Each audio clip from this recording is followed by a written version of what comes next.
The night Ethan Carter saved Amelia Grant's life, he was holding a mop. No badge, no gun, no title. Just a gray uniform, a bucket of dirty water, and hands that had once pulled dying men out of burning buildings in places most people couldn't find on a map. The executives of Sterling Dynamics walked past him every single day without blinking. They saw a janitor, they saw nobody, they never saw the soldier. And when everything fell apart, when the woman running their company was ripped out of a parking garage by men who moved like ghosts, the only person who understood what had actually happened was the man emptying their trash cans. If this story already has you leaning forward, you're exactly where we want you. Subscribe to the channel right now and hit that notification bell, because we drop stories like this every week. And you do not want to miss what's coming. Smash that like button if you're staying until the end, and drop a comment below telling us your city and country. We want to see how far this story travels. Now, let's go back to the beginning. The alarm on Ethan Carter's phone went off at 5:47 every morning, 13 minutes before it was supposed to. He never figured out why he always woke up early. Old habit, maybe. Or maybe his body had just forgotten how to sleep past a certain point, had gotten so used to snapping awake in the dark, already calculating, already listening, that rest had become something that happened to other people. He lay there for a few seconds, staring at the ceiling of his apartment, a two-bedroom unit on the fourth floor of a building where the elevator broke down twice a month and the hallway always smelled faintly of someone else's cooking.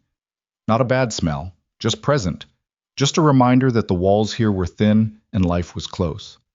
Then he heard it, the small sound that made all the other sounds irrelevant. A little girl singing to herself in the next room. Off-key, completely unself-conscious, something she'd invented herself, because Sophie Carter did not sing other people's songs when she could make up her own. Ethan got up. He moved through the apartment quietly, muscle memory doing most of the work. Bathroom, then kitchen, hands already reaching for the pan before he'd fully decided what to make. Eggs. She liked scrambled, not runny, with a little too much cheese the way her mother used to make them. He'd figured that out by accident 8 months after Rachel died, when he'd overcooked a batch and Sophie had looked up at him and said, "These are better, Daddy." He hadn't cried. He just stood at the stove and breathed very carefully for a moment. That was 3 years ago. Sophie was 7 now. She came into the kitchen in mismatched socks, one with stars, one with a frog on the ankle, and climbed onto the bar stool without being asked, and started telling him about a dream she'd had involving a talking elevator and a very rude penguin. Ethan listened to every word. He asked follow-up questions. He did not check his phone. By 6:40, they were out the door, Sophie's backpack bouncing against her shoulders as they walked the 4 blocks to Linden Elementary. She held his hand for the first 2 blocks, and then let go without announcing it, the way kids do when they suddenly remember they're almost grown. He noticed, but didn't say anything, just shifted his hand to his jacket pocket and kept walking. At the school gate, she turned and looked up at him with those dark, serious eyes, Rachel's eyes, and said, "You're going to be late again." "I'm never late." "You were late last Tuesday." "I was exactly on time last Tuesday. Those are 2 different things." She gave him the look. 7 years old, and she already had a look.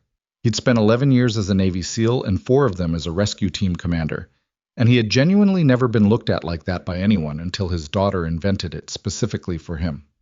"Go to school," he said. "Bye, Dad." She disappeared through the gate. He stood there an extra few seconds before turning back toward the bus stop. A habit, an irrational one. She was fine, she was inside, but he always waited those extra seconds. Sterling Dynamics occupied the top 18 floors of a 40-story glass tower in the financial district, and Ethan worked the night custodial shift, 7 p.m. to 3 a.m., 5 nights a week. He had held the position for going on 2 years. He was good at it, efficient, quiet, thorough.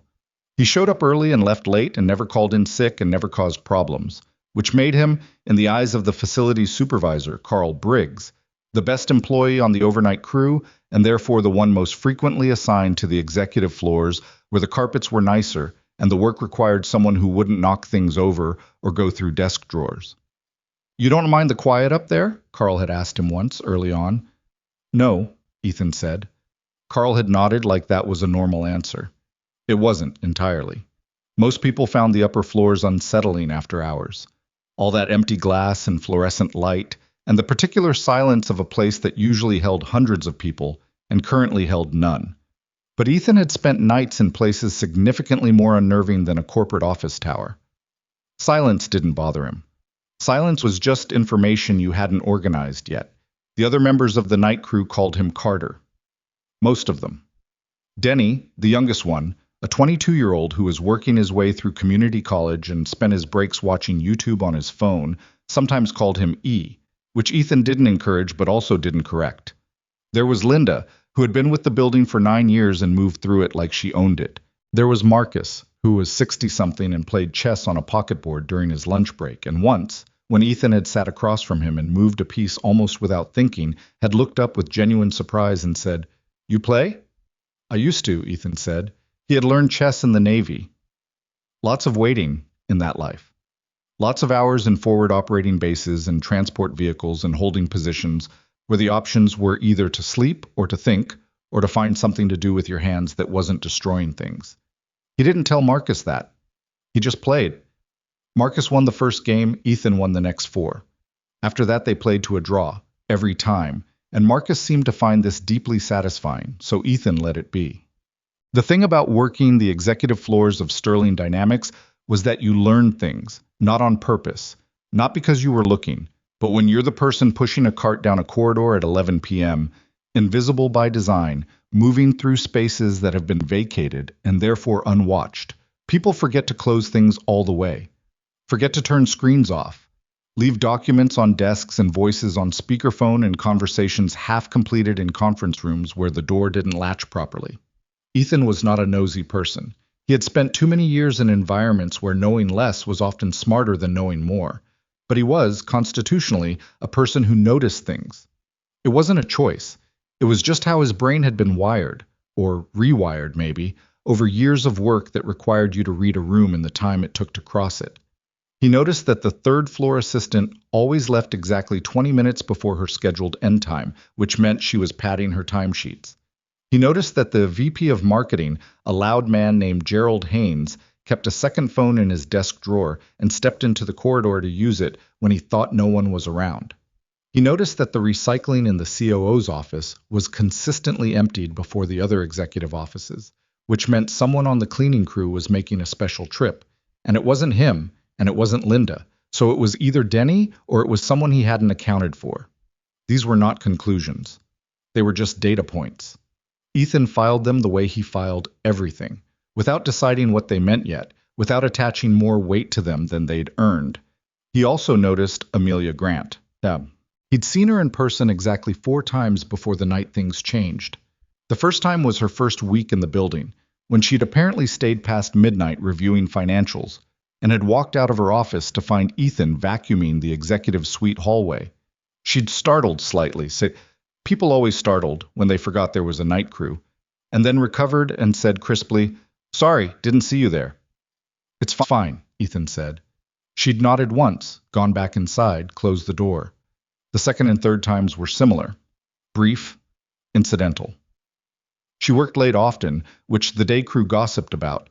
Apparently she'd only been CEO for 8 months, appointed after the previous executive had a health crisis, and she was running hard to prove something to someone, though nobody seemed to agree on who that someone was. The 4th time, she'd been on the phone in the hallway outside the executive kitchen, speaking in a voice pitched low enough that she clearly wasn't expecting to be overheard, and Ethan had come around the corner with his cart, and they'd almost collided, and she'd looked up mid-sentence and said into the phone, "Hold on," and looked at him with eyes that were doing something complicated. Not anger, not irritation, something more like she was making a calculation she hadn't expected to have to make. "You're here late," he said, because it seemed like a normal thing to say. "I'm always here late," she said, and went back to her call. He kept moving. But he'd caught 2 words before he turned the corner, just fragments. The contracts, and someone I trust, and they'd filed themselves away without him choosing to keep them. The night it started, it was a Thursday in mid-November. Ethan had been in the building since 6:50, signing in early like usual, getting his assignment from Carl, loading his cart. He'd worked the 14th through 16th floors first, then the executive suite on 17, then taken the service elevator down to deal with the common spaces, lobby, break rooms, the long corridor that ran behind the conference center. By 11:30, he was in the parking structure. Technically, that was Marcus's territory, but Marcus had gone home early, stomach trouble, and Ethan had volunteered to cover it, partly because he didn't mind, and partly because there was a corner of the second sublevel where someone had been dumping coffee cups for 3 straight weeks, and it was starting to bother him. He took the service stairs down. The parking structure under Sterling Dynamics was 4 levels deep, gray concrete and yellow painted lines, and the particular smell of oil and exhaust that seeped into everything. It was almost entirely empty at this hour.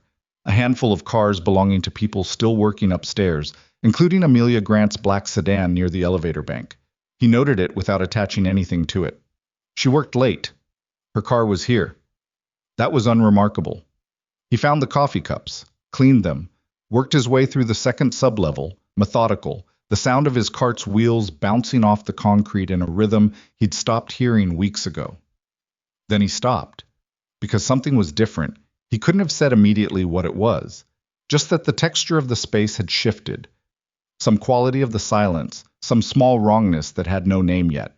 He stood still and let his eyes move rather than his body, the way he'd been trained to, the way that kind of training never fully leaves you regardless of how many years you spend pretending it has.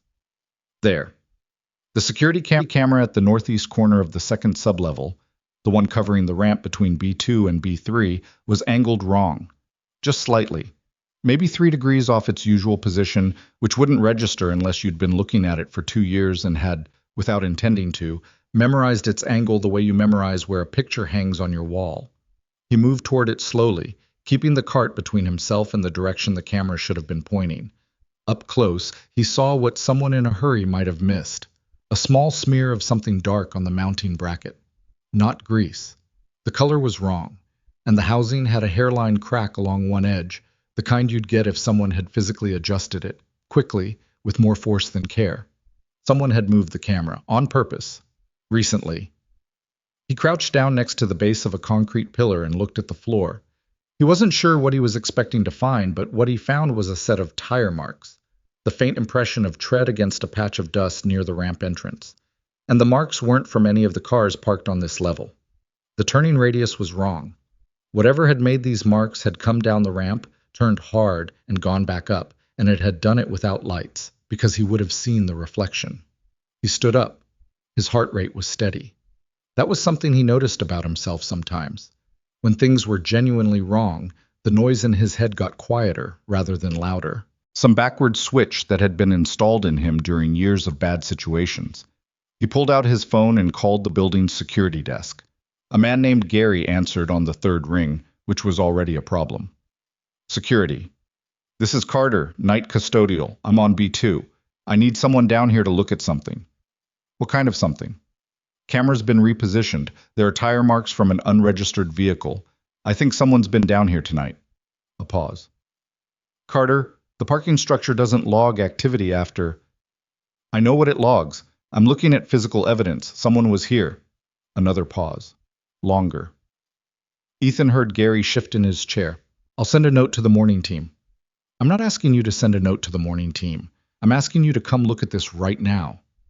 Look, man, I've got the whole building to watch. If you want to write an incident report. Ethan ended the call. He stood in the gray light of the parking structure and looked at the tire marks and the moved camera and the smear on the bracket, and something cold moved through his chest. Not fear. Not exactly. More like recognition. He pulled the cart to the side, took out his personal flashlight. He carried one because the building's work lights were inconsistent, and he'd learned not to rely on infrastructure, and crouched next to the marks again. There. At the base of the ramp, almost invisible against the concrete, a small piece of black nylon webbing, maybe 3 inches long, the kind used in tactical gear, in load-bearing vests, in the sort of equipment that did not belong in a corporate parking structure. He picked it up and held it in the light. The cold thing in his chest got colder. He thought about Amelia Grant's car by the elevator bank. He thought about the 2 words he'd caught from her phone call, the contracts and someone I trust. He thought about the tire marks and the disabled camera and the piece of webbing in his hand and the 3 or 4 different ways these things could connect. And only one of those ways led anywhere good. Then he heard, from somewhere below him, faint, distorted by concrete, what might have been a door or what might have been something else. He stood up. He left the cart where it was. He moved to the ramp and went down. Whoa. The third sublevel was darker. Two of the overhead lights were out, which they hadn't been last week. He knew, because he'd flagged them for the maintenance team, and they hadn't been fixed yet, and he'd made a mental note to escalate it. And now standing here, he understood that maybe that had not been an oversight. He moved along the wall, keeping his profile narrow, the flashlight off. It took him 40 seconds to reach the far end of the level. What he found there was a white panel van, engine off, no plates, parked against the back wall in the one corner that the functioning cameras on B3 wouldn't reach from any angle. Whoever had positioned it there had known exactly where those cameras pointed. The van was empty. Its rear doors were open. On the floor of the van, barely visible in the ambient light from the ramp, were two things. A phone, cracked, that was not Amelia Grant's model, but could have been dropped in a struggle, and a single high-heeled shoe. Black, small. The kind worn by someone who'd been planning on walking out of the building under their own power. Ethan stood there looking at it. He reached for his phone. This time, he didn't call building security. He called 911, and when the dispatcher answered, he spoke clearly and without decoration. A woman appeared to have been taken from the parking structure of Sterling Dynamics. There was a vehicle used in the extraction. He had evidence of camera tampering, and he needed police here within the next 10 minutes because whoever had done this had moved efficiently and had a head start, and every minute they waited made a difference. The dispatcher asked him to stay on the line. He did, but while he stayed on the line, he walked slowly back to where the tire marks were and crouched down and studied them again in the flashlight beam. The tread pattern, the depth, the turning arc. Military vehicle. Converted for civilian use, probably, but military base. He could tell from the width and the axle spacing and the particular way the front tires had cut the turn, too aggressive for civilian driving habits, the kind of aggressive you learned in a specific kind of training.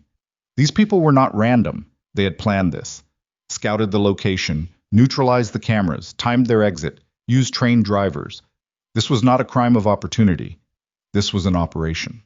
When the police arrived 11 minutes later, 7 minutes past what he'd asked for, Ethan was standing at the ramp entrance with the piece of nylon webbing in a folded piece of paper to preserve whatever it might hold, the cracked phone photographed from 4 angles, and a diagram he'd sketched on a maintenance request form showing the camera positions, the van's location, and the probable route of entry and exit.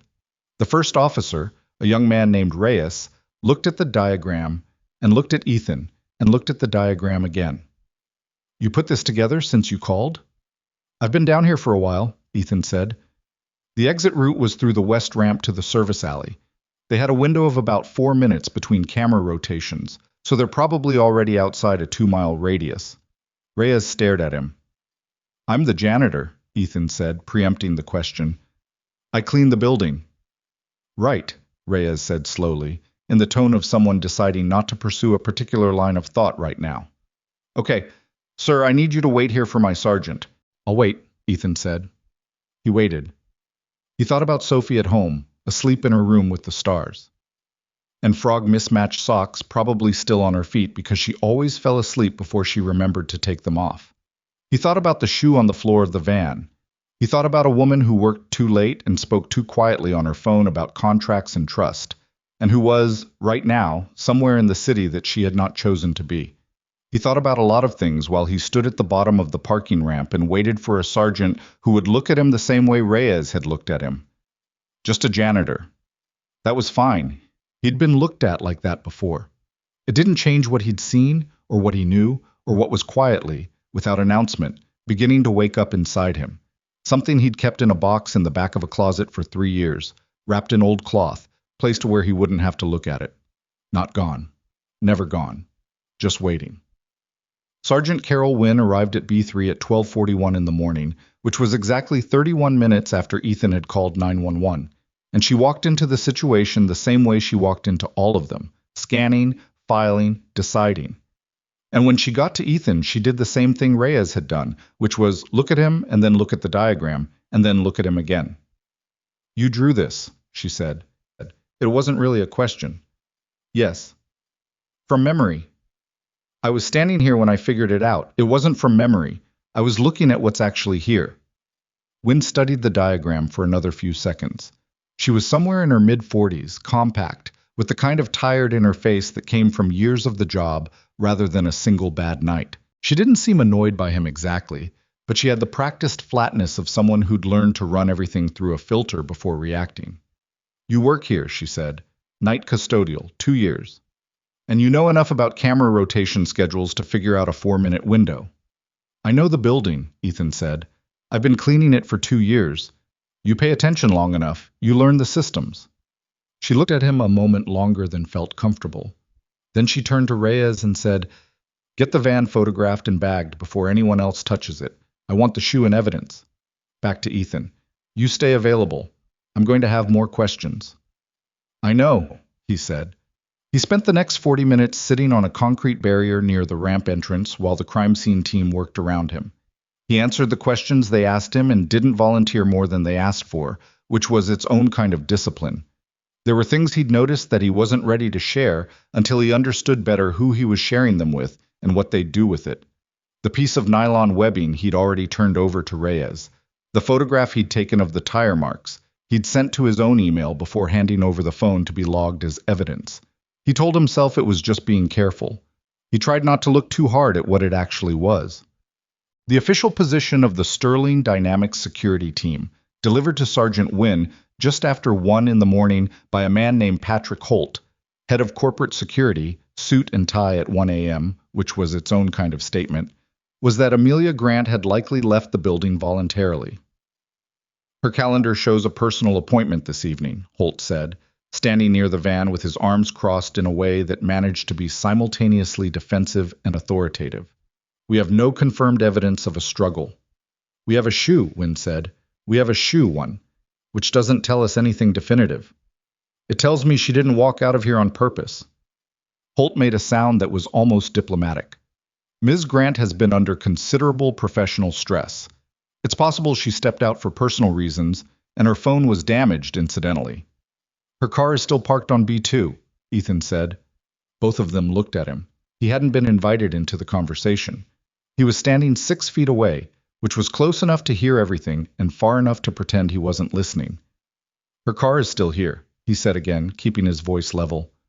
The van came and went without registration plates. The camera on the northeast corner was physically repositioned before the window opened, and whoever drove that van knew exactly which corner of this level wasn't covered.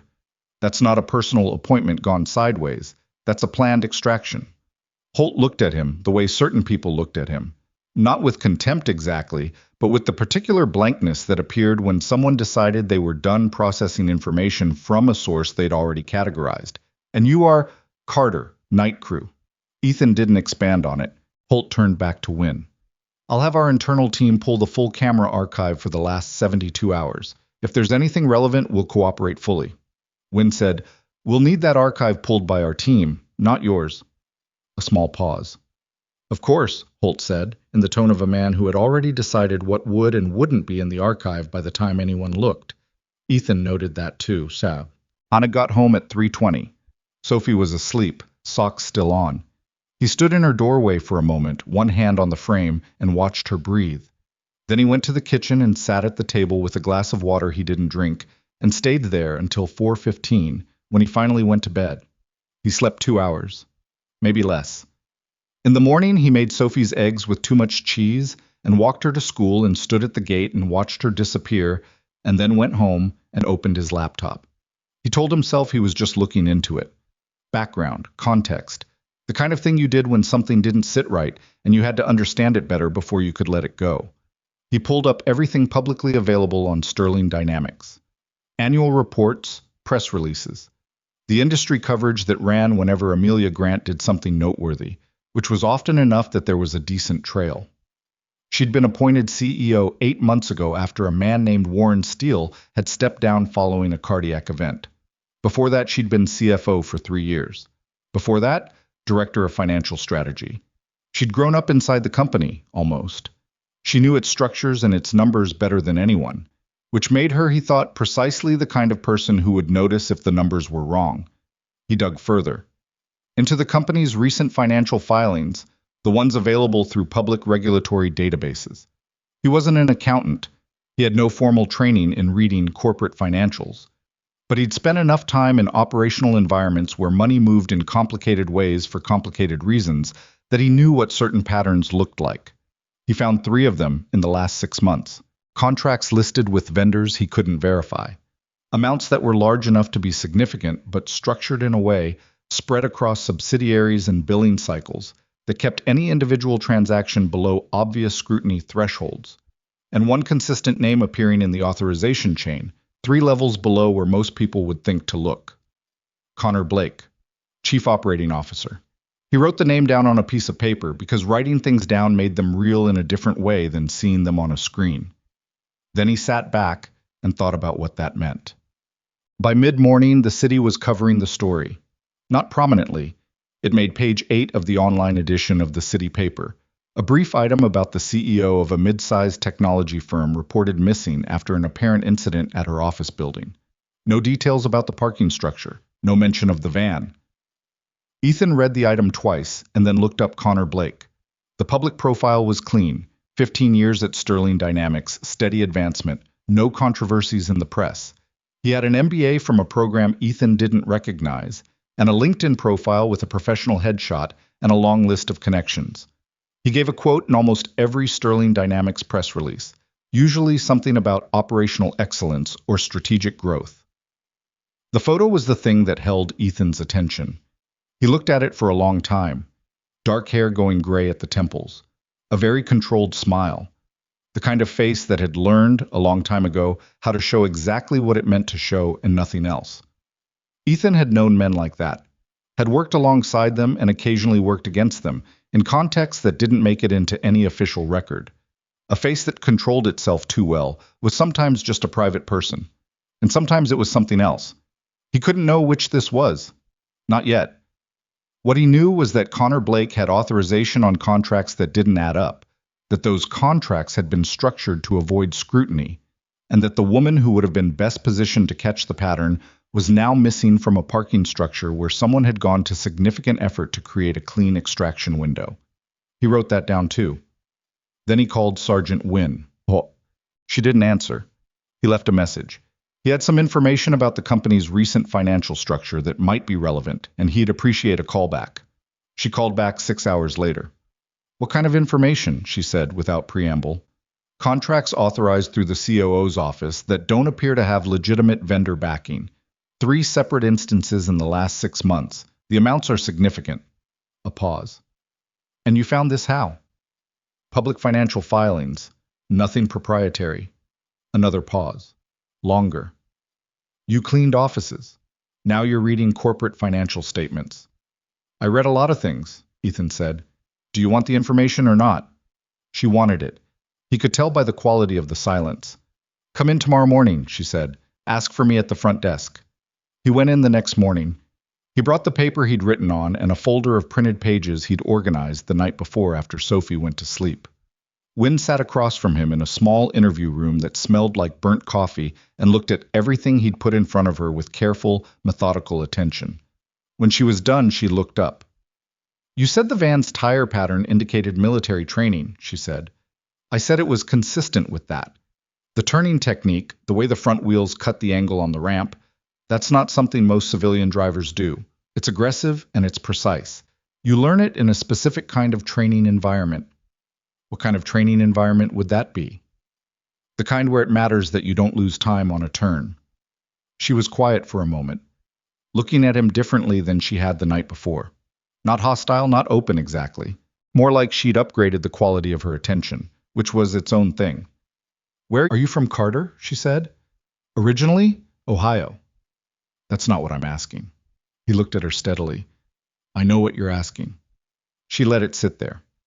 Outside the small room, the precinct moved around them. Phones, voices, the sound of a door swinging open somewhere down the hall. The COO, she said finally. You think he's involved? I think the pattern fits. And I think whoever planned the extraction from that parking structure had access to the building's security architecture, which is not information you get from outside. Somebody on the inside. Somebody on the inside who had both motive and access, Ethan said, which narrows it. Wynne tapped one finger on the folder. I need to share this with the task force. They're taking the lead on the missing persons element. I understand. That means more people are going to look at how you put this together. That's fine, he said. She studied him. Is it? Yes, he said. Do what you need to do with it. That's why I brought it to you. He meant it. That part was simple enough. What he did with what came after, that was less certain. But getting the information into the right hands was a clean step. He could do clean steps. The task force had a lead investigator named Voss. Marcus Voss, federal credentials, mid-50s, the kind of bearing that had once been military and had been smoothed over by 15 years of federal work without ever quite disappearing. He interviewed Ethan on the third day in a conference room at a federal building downtown and spent the first 20 minutes trying to figure out where Ethan fit. You noticed the camera repositioning, he said. Yes. During your normal rounds, yes. And you were in the third sublevel because I was covering for a colleague who went home sick. I'd been meaning to address a trash situation in that corner for a few weeks. Voss wrote something. He had a legal pad and an actual pen, which Ethan respected slightly. How long did it take you to reconstruct the sequence of events down there? A few minutes. A few minutes, Voss repeated, in the tone of a man who was deciding how to file something. You're saying you walked into that parking structure and in a few minutes figured out that a planned extraction had taken place, where the vehicle had been staged, what the camera blind spots were, and how long the team had to work. I was looking at evidence that was there. I wasn't guessing. No, Voss said slowly. That's what I'm noticing. He put the pen down. Mr. Carter, you work the night custodial shift at a corporate office building. You have no listed prior law enforcement or investigative background. And yet in the last 3 days, you've produced a physical evidence analysis, a financial discrepancy profile on the company's COO, and a tactical breakdown of the extraction method that my team, between them, a combined 80 years of experience, did not have until you walked through the door. He paused. Help me understand that. I pay attention, Ethan said. Voss looked at him without expression for a long moment. Okay, he said. Sure. He moved on. But the way he moved on, the particular careful neutrality of it, told Ethan that Voss was not done with the question. He was just filing it for later. On the fourth day, the thing Ethan had been half expecting happened. He was at home, eating cereal at the kitchen table at 7 in the morning while Sophie slept. She didn't have school on Fridays that week, some kind of teacher development day, when his phone rang with a number he didn't recognize. Mr. Carter, a woman's voice. Professional, precise, the kind of voice that belonged to someone accustomed to being heard clearly the first time. My name is Diana Foster. I'm with Federal Investigations, attached to the Sterling Dynamics Task Force. I'd like to meet with you today if you're available. What time? He said. Whenever works for you. That was interesting. People who ran investigations didn't usually defer on scheduling unless they were trying to put you at ease, which meant they either needed something specific from you or they were concerned that the direct approach would make you defensive. 11, he said. There's a diner on Caldwell, near the 3rd Street intersection. It's called Marcy's. A pause. That works. I'll see you there. He told Sophie he had an errand to run. He asked Linda from the building if she could sit with Sophie for a couple of hours, which Linda agreed to with the easy generosity she extended to everything, and he walked the 12 blocks to Marcy's because the walk gave him time to think. Diana Foster was already there when he arrived, which told him she'd gone early to get the lay of the space. She had a coffee in front of her and nothing else on the table. She was somewhere around his age, maybe a year or two younger, with close-cropped hair and the kind of stillness that came from practice rather than personality. She watched him come through the door and cross to the table without shifting her posture. They shook hands. He sat down. The server came and he ordered coffee, and she waited until it arrived before she spoke. I've been looking at your work, she said. The evidence analysis, the financial summary. It's good.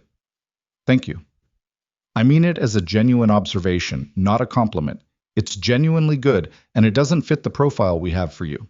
She folded her hands on the table. So I want to ask you directly, because I think you'll appreciate that more than the other approach. What's the other approach? Running your background harder until something comes up, which takes time we may not have. She looked at him steadily. Who are you, Mr. Carter? He looked back at her. Outside the diner window, Caldwell Street moved through its morning. People walking to work, a delivery truck double parked, a kid on a bike weaving through a gap in traffic that was maybe a little too narrow. He'd known this conversation was coming, had been running through how to handle it since the third day, when Voss's careful neutrality told him that the wrong people were asking the right questions. The thing about burying an identity is that you could do it effectively for a long time if you were careful, and if nobody was specifically motivated to dig. He'd been careful. He'd built a paper trail that was thin but credible. A man who'd moved around, worked odd jobs, settled into something stable after becoming a single father. Nothing that invited scrutiny, nothing that flagged anything. But there was nothing to do about the things you couldn't change, the way you moved, the way you analyzed a scene, the way your brain organized information when something was wrong. Those things didn't go in a box. "My daughter's 7, he said. "Her name is Sophie. Her mother died 3 years ago." He picked up his coffee. "That's who I am." Foster was quiet for a moment. "And before that?" "Before that I was someone else." "How someone else?" He put the coffee down.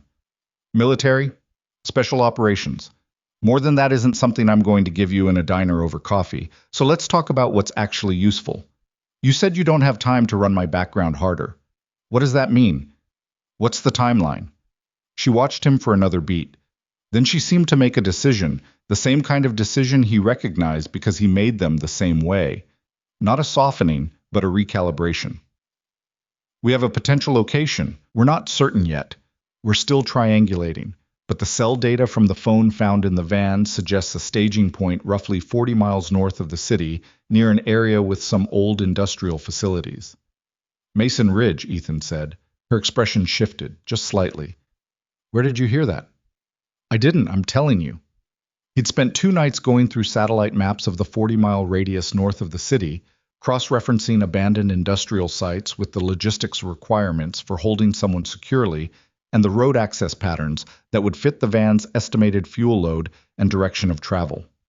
Mason Ridge was the only site that fit all 3 criteria. Decommissioned military repair facility, converted to private industrial use in the late 90s, and then abandoned after the company folded. 4 buildings, partial underground infrastructure, road access from 2 directions, nearest active property more than a mile and a half away. Foster stared at him. "It fits," he said. "Mr. Carter. If you're going in there, you need to know that the underground infrastructure changes the tactical picture significantly. You can't treat it as a standard facility entry.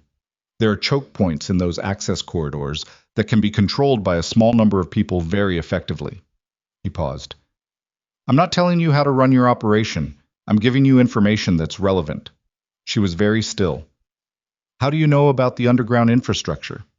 "The original construction records are in the county planning database. They're public. I pulled them yesterday." She looked at him for a long moment. Her coffee had gone cool, and she hadn't touched it. "I need to know who I'm working with," she said finally. "Not for paperwork. Because if this goes to Mason Ridge, I need to know whether the person I'm bringing information from is someone I can trust when it matters." It was a fair thing to say. It was the right thing to say, actually, and he gave her credit for saying it directly. "I need a couple of days," he said. "There are some things I have to handle first." She nodded slowly. "We may not have a couple of days." "I know." He stood up and left money on the table for the coffee. "I'll be in touch." He walked home faster than he'd walked to the diner. Sophie was in the living room with Linda, working on a drawing, some elaborate architectural thing involving towers and what appeared to be a waterfall system. And she looked up when he came in and said, "Linda taught me how to make a drawbridge, with the specific pride of someone who has just acquired a crucial piece of knowledge." "That's useful," Ethan said. "It's for defense," Sophie explained seriously. "If someone comes to your castle and you don't want them there, you can raise it up and they can't get in." "Smart," he said. Linda caught his eye over Sophie's head. He gave her a small nod that said, "I'm fine," and she gave him one back that said, "I know you'd say that regardless," and then excused herself and left them. He sat on the floor next to Sophie and looked at her drawing for a while. The towers were crooked and the drawbridge mechanism was physically implausible, and it was, without question, a very good drawing. "Dad," Sophie said, not looking up from her work, "is everything okay?" "Yes," he said. She considered that. You look like the way you looked when the refrigerator made that noise and you were trying to figure out what it was. That's a very specific look. It's your problem-solving face. She added a turret to one of the towers. Are you trying to figure something out? Yeah, he said. I am. Is it something you can fix? He looked at his daughter. At the top of her head bent over her paper, the part in her hair slightly crooked, the faint smear of orange marker on her left wrist that she either hadn't noticed or had decided to keep as a design feature. He thought about Amelia Grant, somewhere inside an abandoned facility 40 miles north, and about a shoe on the floor of a van, and about a man named Connor Blake, who had very carefully learned how to show the world exactly the face he wanted it to see. He thought about a box in the back of his closet. Yeah, he said quietly. I think I can.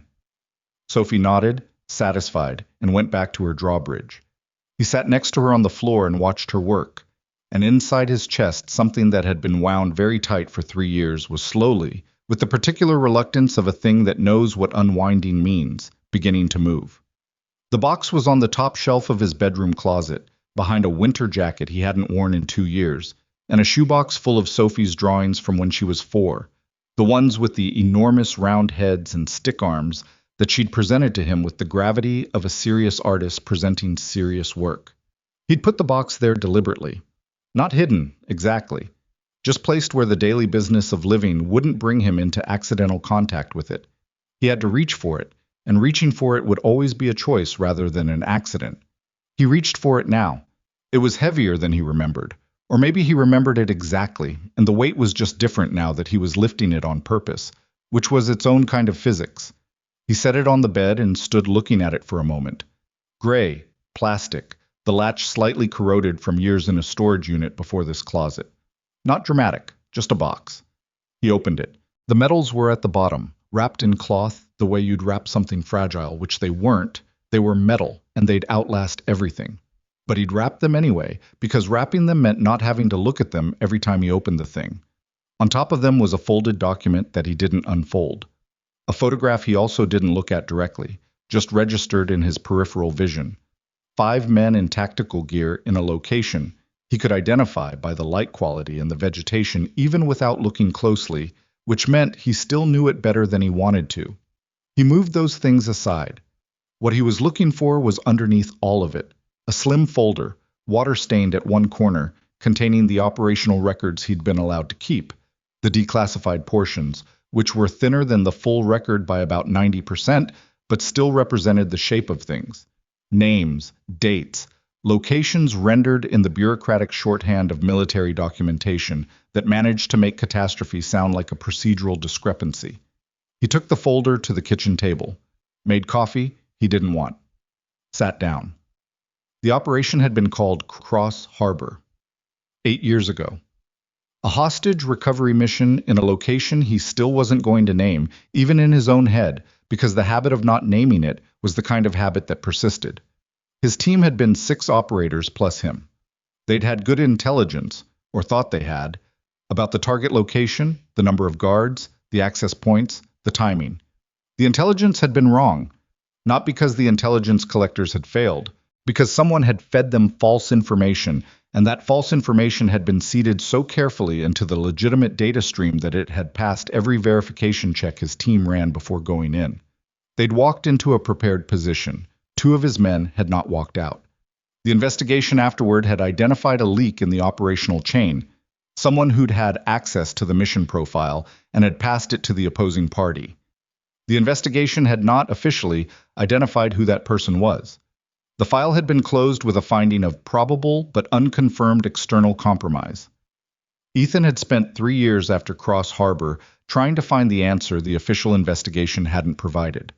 He'd done it quietly, on his own time, through channels that were adjacent to official ones without quite being inside them. And he'd gotten close enough to identify a shape, not a name exactly, but a direction. A contractor who'd had access. A payment trail that had been designed to be invisible but wasn't, quite, if you knew what invisible payment trails looked like in that context. The contractor's name was Hunter Davis. He sat with that name for a moment. He'd had it for 2 years before he left the service. Had passed it to 2 people he trusted, both of whom had told him the evidence wasn't solid enough to pursue officially, and that he should let it go before he made enemies he didn't need. He'd let it go. Or he'd tried to. He'd gotten out, and then Rachel had gotten sick, and then Rachel had died. And by the time he'd resurfaced from that particular devastation, he'd been in a different life entirely. An apartment with thin walls and a daughter with mismatched socks and a night janitor job in a glass tower downtown. Hunter Davis had become a thing he'd filed under unresolved and tried to leave there.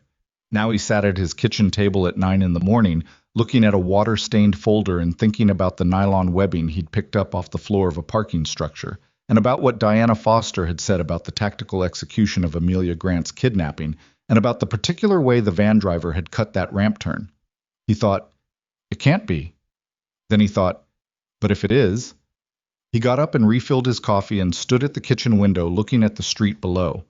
A woman was walking a dog that didn't want to walk.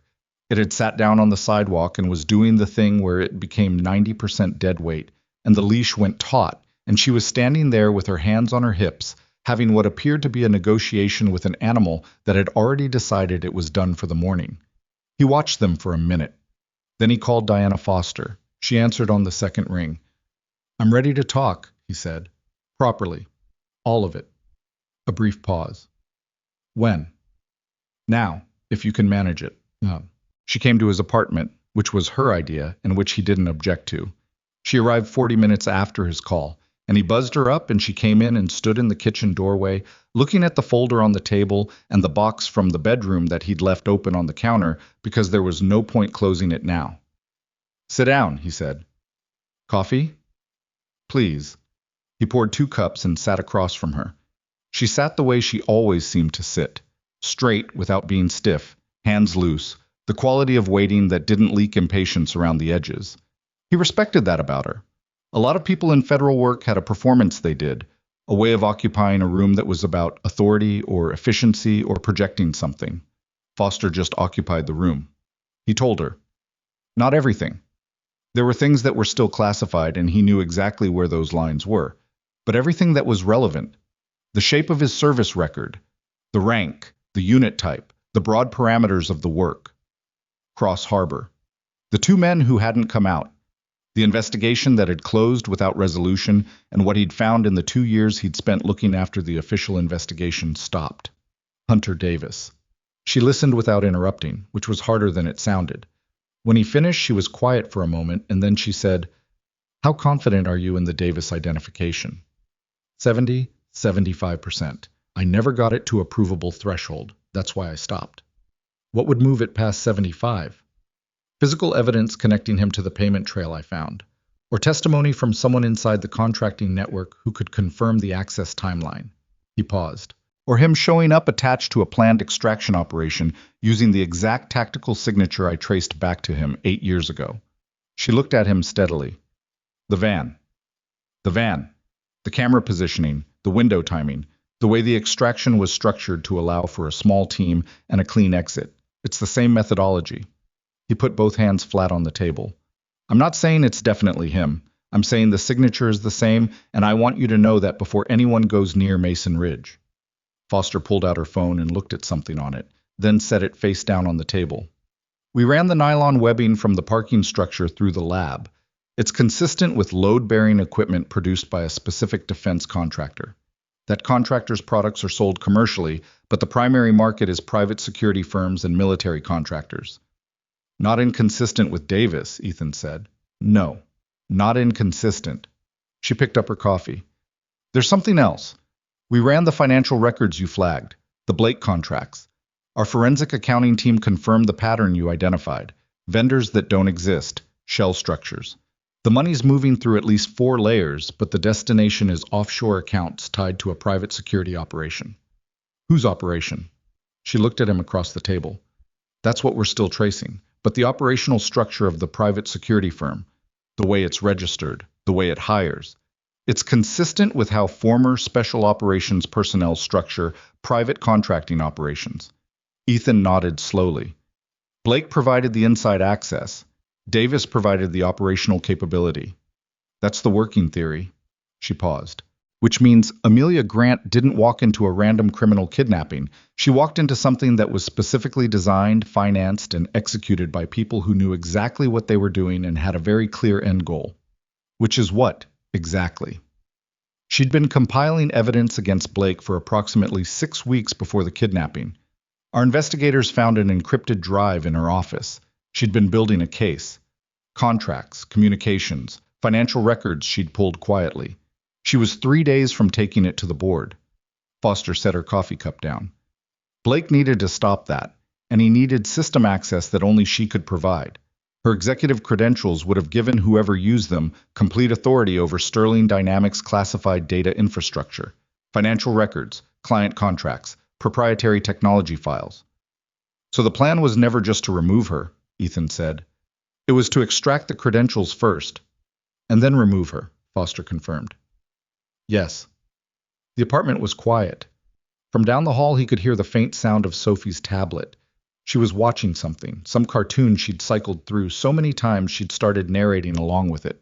The sound of it was so ordinary against everything else he was sitting with that it created a kind of doubling effect, the two realities existing in the same space without reconciling. I need to be part of the Mason Ridge operation, he said. I know, Foster said. She didn't say it like a concession. She said it like something she'd already decided on the walk over. That's going to require explaining me to Voss. I've already started that conversation. She stood up and picked up her jacket from the back of the chair. I need you to come in this afternoon and put your full record on the table. Not for me, I believe you. For the people who'll need to sign off on your involvement. Understood.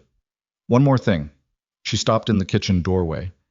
If Hunter Davis is at Mason Ridge, if it's actually him, she paused, choosing the phrasing carefully. Is that a problem for you? He knew what she was asking, whether the history would compromise his judgment, whether he'd walk into that building carrying 8 years of guilt and a need to settle something that had nothing to do with the woman they were trying to retrieve. It was a fair question, the most important question she'd asked. No, he said. It's not a problem. She held his gaze for one more second, then nodded and left. He sat at the table after she was gone and finished his coffee and thought about whether the answer he'd given her was true. He decided it was, mostly. Mostly was enough, he thought. Mostly was what everyone operated on. The briefing that afternoon was in a conference room on the 7th floor of the federal building, and there were 6 people in it. Voss, Foster, 2 analysts he didn't know. A woman introduced as Deputy Director Chow, who appeared to be there specifically to assess him, and a former colleague of Ethan's who walked in 5 minutes late and stopped in the doorway when he saw him and said, "Well, I'll be damned." His name was Ray Kowalski. He'd been a SEAL long enough to have worked alongside Ethan's unit on 2 separate occasions, and he'd moved into federal tactical consulting years ago. He was heavier than Ethan remembered, grayer, with the same particular competence that certain people carried in their physicality. You could tell by how they stood and moved that they had extensive experience with situations where standing and moving incorrectly ended things badly. "You've been cleaning offices," Kowalski said, sitting down across from him. "Yes." "For 2 years." "Yes." Kowalski looked at him for a moment with the expression of a man who had many questions and had decided this was not the moment for them. "Okay," he said. "Okay," and opened his folder. The briefing proceeded. Ethan laid out his record, the parts he could lay out, and watched the room's posture shift as the picture clarified. Voss, to his credit, did not make a show of having suspected something was off. He just absorbed the information and integrated it and moved forward, which was what good investigators did. Deputy Director Chow asked 3 questions. They were precise and well-chosen, and each of them was designed to test something specific: his operational reliability, his potential personal conflicts, and his capacity to function inside a chain of command he hadn't chosen. He answered all 3 honestly, including the honest answer to the second one, which was that Davis being potentially present was a complicating factor that he was aware of and had thought through. "The complication is manageable," he said. "I've had 8 years to process it. My priority is Grant. Davis is secondary." Chow looked at him. Then she wrote something on the pad in front of her and moved on. At the end of the briefing, when the logistics of the Mason Ridge approach were being mapped, entry points, team structure, communications, contingencies, Voss turned to Ethan and said, without preamble, "The underground infrastructure. Walk us through it." Ethan walked them through it. He'd memorized the county planning records. He put it on the whiteboard in sections, the layout of the access corridors, the choke points, the probable locations for holding someone if you were trying to maintain control and limit your own exposure. He marked 3 spots where a small defensive team could control the corridor access almost indefinitely with the right positioning. If Davis planned the facility use, he said, he knows all of this. He's going to have those positions covered. "So we don't go through the corridors," one of the analysts said. "Not the obvious ones. There's a secondary access point here." He marked the board, that the original construction records show as a utility corridor. It doesn't appear in the simplified facility maps that would have been available to anyone doing a quick site assessment. If Davis did his homework from public sources rather than the original engineering records, he may not know it exists. Kowalski leaned forward. May not, Ethan confirmed. "I'm not going to tell you it's certain. It's an advantage that might be there. We plan for the possibility that it isn't." Voss nodded slowly. "We'll structure around both scenarios." I was home by 7. He made dinner.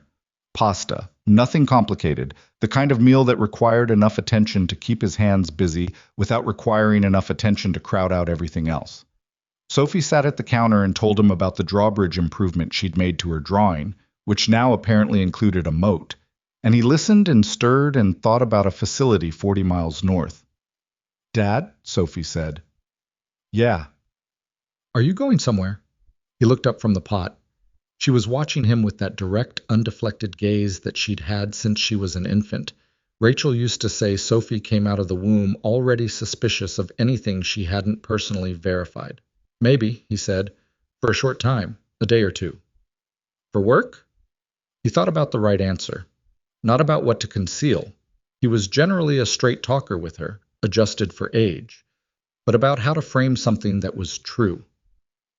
"There's a person who needs help," he said, "and I'm one of the people who might be able to help her." Sophie considered this. "A her?" "Yes." "Is she nice?" "I don't know her very well, but she's in trouble, and it's not her fault, and she deserves to have someone try." His daughter was quiet for a moment. Her feet were swinging from the bar stool in the irregular rhythm they always swung in. Not a beat, just movement, the physical overflow of a brain that ran fast. "Is it dangerous?" she asked. He looked at her.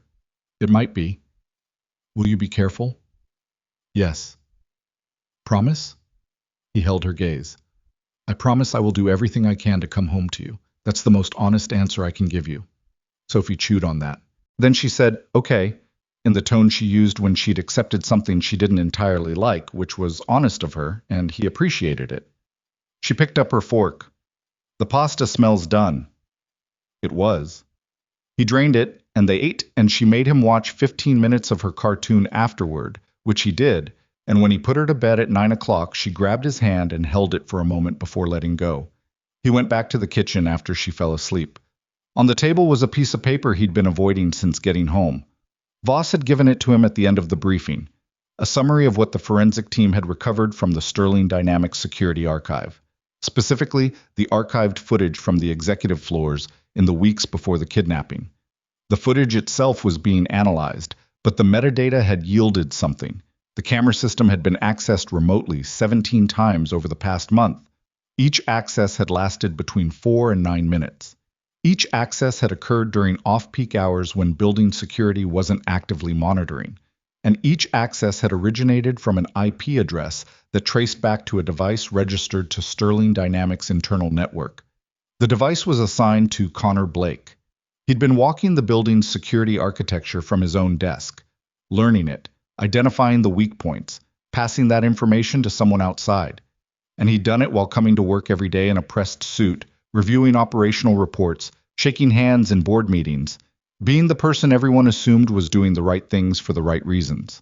Ethan had spent enough time in environments where people maintained covers to understand that it required a specific kind of commitment, a willingness to sustain a performance across every interaction, every casual conversation, every moment when the gap between who you actually were and who you were pretending to be had the potential to show. It was exhausting work. The people who were best at it were often the ones who'd started so long ago they'd half convinced themselves the performance was real. He wondered if Blake had done that. If he'd stood in that executive suite and looked out at the city and felt something like legitimacy, some part of him that had decided the version of himself in the suit was the real one, and the version siphoning company funds through shell companies was the aberration. Probably not. That was a comfortable thing to believe about people who did this kind of thing, but in his experience it was usually wrong. Usually they just didn't care very much about the people on the other side of the damage. That was the simpler answer and the more accurate one. He folded the paper and put it in the folder. Then he went to the closet and pulled out a bag he kept packed with basics. It was an old habit from his service years, the kind that felt ridiculous in a civilian apartment, and yet he'd never fully stopped maintaining it. He added a few things, set the bag by the door. He went back to the bedroom and stood at the closet and looked at the box still sitting open on the counter where he'd left it. The photograph was the thing he'd been not looking at all day. He picked it up now. 5 men in tactical gear. The light was the bleached, flat light of late afternoon in a dry climate, and everyone in the picture had the particular expression of people who are tired in a specific way that only certain work produces. Not sleepy, not beaten, but wrung out from the inside and still present, still square in the frame, because being present was the job. He was the one on the left, 29 years old in this picture. A version of himself so remote it was almost academic. The man on the far right was Danny Osei. The man in the middle was Joel Fraser. They were the two who hadn't come out of Cross Harbor. He looked at them for a while. He thought about the investigation that had closed without resolution, about Hunter Davis's name in a file that said probable but unconfirmed, about 8 years of carrying the weight of that word, unconfirmed, and all the things it left open.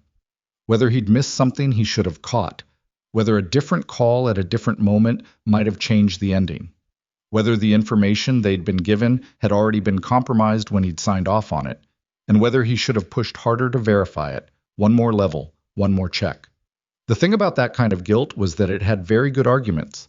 It could always point to the moment, the decision, the fork, where something different might have happened. It was patient, and it was persistent, and it did not respond well to logic because it wasn't operating on logic. He knew this, had known it for years in the abstract way you could know things that didn't change the experience of them. He put the photograph back in the box. He closed the box. He put it back on the shelf, behind the winter jacket, where it lived. I went to bed and lay in the dark for a while, listening to the sounds of the building, the elevator running, a door somewhere, a voice briefly audible, and then not. The ordinary sounds of a building full of people living their lives in proximity to each other without knowing very much about any of it. He slept. Not well, but enough. At 5:47, the alarm went off. He got up. The call came from Foster at 7:15 the next morning. Sophie was eating cereal with the focused efficiency of someone who has discovered that cereal requires very little effort and produces reliable results, and Ethan stepped into the hallway to take the call. "We've confirmed the location," Foster said. "Cell signal from Grant's device. It was off, but the battery wasn't removed immediately, and we got a last ping, Mason Ridge. Building C, which according to your layout is the one with underground corridor access. When do we move?" 48 hours. Voss wants the team assembled and briefed tomorrow. "You're in, Carter. Chow signed off this morning." He leaned against the hallway wall. From the kitchen he could hear Sophie scraping the last of the cereal from the bowl. "One more thing," Foster said. "We ran Davis's name. Fully. Current profile, recent activity." A brief pause. "He's been operating under private security contracting for the last 4 years. His firm has ties to at least 2 other operations we've been looking at separately. And Carter," another pause, "we found a case file. The Cross Harbor investigation. Someone requested it through informal channels 8 months ago." "Who requested it?" "Connor Blake." He stood very still in the hallway. Blake had requested the Cross Harbor file. 8 months ago, around the time he would have been deepening his arrangement with Davis, building the operational relationship that would eventually produce the kidnapping. He'd pulled the file on the failed mission, on Ethan's past, on Hunter Davis's suspected involvement. He'd done his research. He'd found Davis through the back channels that only someone who knew where to look could navigate. And Davis had recognized in Blake's operation an opportunity that was larger than the money, an opportunity to tie up something old, Because if Ethan Carter was connected to this, even tangentially, and if this operation went wrong and Ethan was the one who found out about it, then Davis had exposure. And Davis apparently had decided it was better to draw that exposure into the open where it could be managed than to leave it out there. He knew I was in the building, Ethan said. That's our read, Foster said quietly. We think Davis identified you at some point and flagged it to Blake. It's possible the decision to time the extraction on Ethan Carter's shift, when you'd be the one to find the evidence, was deliberate. To draw me out. Or to discredit you. A janitor with a history connected to a failed military operation showing up to point fingers at the company's COO. If we hadn't already been looking at Blake, your involvement might have read very differently. He thought about Gary at the security desk. I'll send a note to the morning team. About Patrick Holt and his arms crossed over his chest and his careful management of what could be said in front of whom. About the way the building's machinery had been arranged to minimize the weight of anything that came from a man in a gray uniform. It had been planned for him to find it, and planned for him to be dismissed. They hadn't counted on Foster, or on Voss's particular brand of stubborn thoroughness, or on Kowalski walking into a briefing room and saying, well, I'll be damned, in a way that shifted the room's understanding of who they were dealing with. I'll be there tomorrow, Ethan said. 8 a.m. Bring everything. He ended the call and stood in the hallway for another moment. Then he went back to the kitchen. Sophie had finished her cereal and was drawing something on the back of a grocery receipt, a habit she had, drawing on whatever paper was available when a drawing idea arrived and the proper paper wasn't close enough. He sat down across from her. Everything okay? She said, not looking up. Everything's okay. She drew for a few more seconds. Then she slid the receipt across the table to him. It was a small house. Simple, the way her drawings had been simple at 4 and had gotten more detailed since. Windows, a door, something that might have been a garden or might have been a fence. It was hard to tell. And in front of the house, 2 figures. A tall one and a short one, the tall one's hand extended, the short one's hand reaching up to meet it. It's us, she said, matter-of-factly. For when you come back. So you remember what you're coming back to. He looked at the drawing for a long time. I'll keep it, he said. He folded it carefully and put it in his shirt pocket, close to his chest, and left it there for the rest of the day. The convoy left the staging area at 4:10 in the morning, which meant the drive to Mason Ridge would put them on site just before first light. The particular gray window when visibility was improving but the eye hadn't fully adjusted, when the mind was neither fully alert nor fully at rest. Tactical teams called it the advantage hour. Ethan had always thought of it more simply. It was the time when the world hadn't decided yet what kind of day it was going to be. He rode in the second vehicle, a black SUV with federal plates, between Kowalski and an operator named Thresh, who said almost nothing and communicated primarily through a series of economical nods that apparently served him well enough across most situations. Foster was in the lead vehicle with Voss. The plan had been finalized the previous afternoon after 6 hours of briefing, adjustment, counter-briefing, and one significant argument between Ethan and a tactical coordinator named Briggs. Not Carl Briggs from the building, a different Briggs, younger, more certain of himself, about the utility corridor. We don't know it's clear, Briggs had said.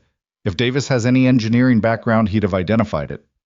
Davis has operational background, Ethan said. He's good at tactical preparation. He's not an engineer, and he wouldn't have had time to pull original construction records from a county database when he was simultaneously managing an active kidnapping operation. He'd have used whatever site assessment he could pull quickly. That's a significant assumption to build an entry route on. Every entry route in that building is an assumption. I'm giving you the one with the best probability of not being covered. Briggs had looked at him with the expression of a man who was technically accepting an argument he personally disagreed with. Voss had ended the discussion by putting the utility corridor on the plan as secondary entry and leaving Ethan assigned to it, with Kowalski and Thresh, which was what Ethan had wanted. Now the city fell away behind them, and the highway opened up into the pre-dawn emptiness of the route north. And Ethan sat with his eyes forward and thought about Mason Ridge's underground layout with the focused, narrow attention that had once been the most natural thing in the world to him and now felt like putting on a coat he'd stored for too long. Familiar in the shape, slightly wrong in the fit. You good? Kowalski said, not looking at him. Yes. You look like you're doing math. I am doing math. Kowalski nodded. That was apparently sufficient. He was quiet for another few miles and then said, without particular emphasis, Danny Osei's kid is in high school now, playing soccer. Ray Jr., Danny's brother, sends updates sometimes. Ethan didn't say anything for a moment. I know. I get them too. Yeah?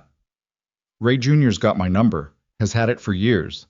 Kowalski absorbed this. You never said. No. Another silence. The highway signs counted down the miles. Thresh, to Ethan's right, appeared to be asleep, or doing a convincing impression of it. Cross Harbor wasn't your fault, Kowalski said. He said it the way you said things you'd been holding for a long time and had finally found the right moment to release. Not gently exactly, but cleanly, like setting something down rather than throwing it. I know that, Ethan said. Do you? I'm working on it, Ethan said, which was more honest than the first answer, and Kowalski seemed to understand the distinction because he nodded once and didn't push it further. The convoy turned off the main highway at exit 44 and followed two-lane roads through the kind of landscape that existed between things. Not farmland exactly, not wilderness, just the broad indeterminate space of a region that had once been more industrially active and hadn't fully figured out what it was becoming. Mason Ridge appeared on the horizon as a cluster of dark shapes against the lightening sky, low buildings with flat roof lines and the particular silhouette of structures that had been built for function and maintained for nothing. Voss's voice came through the earpiece. Staging position, 2 minutes. They came off the vehicles at a tree line 500 meters from the facility's eastern perimeter. The lead team, 8 operators plus 2 federal agents, split according to the plan. The primary entry teams went left and right toward the main access points. Ethan, Kowalski, and Thresh moved straight toward the fence line and the utility corridor entrance that appeared on the original schematics as a ventilation and maintenance access point, marked with a small rectangle on a diagram page that most people would skip. The fence was chain link, rusted, with one section that had been repaired recently. New wire, different gauge, visible even in low light because the color hadn't had time to match the old metal. Someone had patched a gap. Ethan noted it and moved past it. Whoever had patched it had been keeping people out, or keeping track of which entrance was clean. The utility corridor entrance was a steel door set into a concrete block structure that looked like a transformer housing from any angle except the one where you knew to look for the door. It was padlocked. The padlock was not the original hardware. It was newer, heavier, the kind you used when you actually cared what was behind the door, which told him the corridor was likely clear. If Davis's team had been using it, they wouldn't have locked it from the outside. Kowalski had the bolt cutters. 30 seconds and the padlock was gone. The door opened inward, into darkness, and the smell of concrete and old electrical equipment and the faint metallic overlay of a space that had been sealed for a long time. They went in single file. Ethan first, Kowalski behind, Thresh at the rear pulling the door closed behind them. The flashlights they were using were narrow beam, minimal footprint. Ethan moved them through the dark by the map he'd built in his head from the schematics. Left at the first junction, straight for 40 meters, right at the equipment alcove. Then a long corridor that ran parallel to the main basement level before connecting to the facility's internal stairwells. The math on it was tight. The corridor would put them inside Building C, where the cell ping had placed Amelia, before the primary teams reached their entry points. Which meant if the primary teams drew defensive attention outward, Ethan's team would be moving through the interior in the window that created. That was the plan. Plans had the shelf life of plans. Inside Building C's basement, they heard voices at the junction. Ethan held up one fist, stop, and all 3 of them went still, and the darkness around them became very exact, very detailed. 2 voices, close but not close enough to make out words. Moving, from the sound of it, along the main corridor that ran perpendicular to where they were standing. He held the position for 90 seconds. The voices faded. He checked his watch. The primary teams should be at their entry points in 4 minutes, and moved. The internal stairwell was a concrete shaft, cold, smelling of rust and old paper. They went up 1 level and came out into a corridor that the facility schematic labeled as a secondary processing area, which in practice meant a long hallway with metal doors on both sides and a drop ceiling that had partially collapsed in 2 places. ceiling tiles hanging at angles that created an obstacle course of shadows. The third door on the right had a different kind of hardware, a sliding bolt, heavy duty, mounted on the outside, and underneath the door, barely visible, a thin line of light. Ethan approached it from the side, back to the wall, and listened. Nothing for 3 seconds. Then, from inside, the sound of movement, paper, and then a voice, low, female, talking to itself, or maybe counting, methodical. The voice of someone who had decided not to fall apart and was actively maintaining that decision moment by moment. He slid the bolt. He opened the door. Amelia Grant was in the far corner of the room, and she had positioned herself there deliberately. Ethan registered that first, not the fact of her presence, but the intelligence of her position. Corner to her back, line of sight to the door, both hands visible, and one of them holding a length of metal conduit she'd clearly pulled from the damaged section of wall above her. She had already raised it by the time the door finished opening.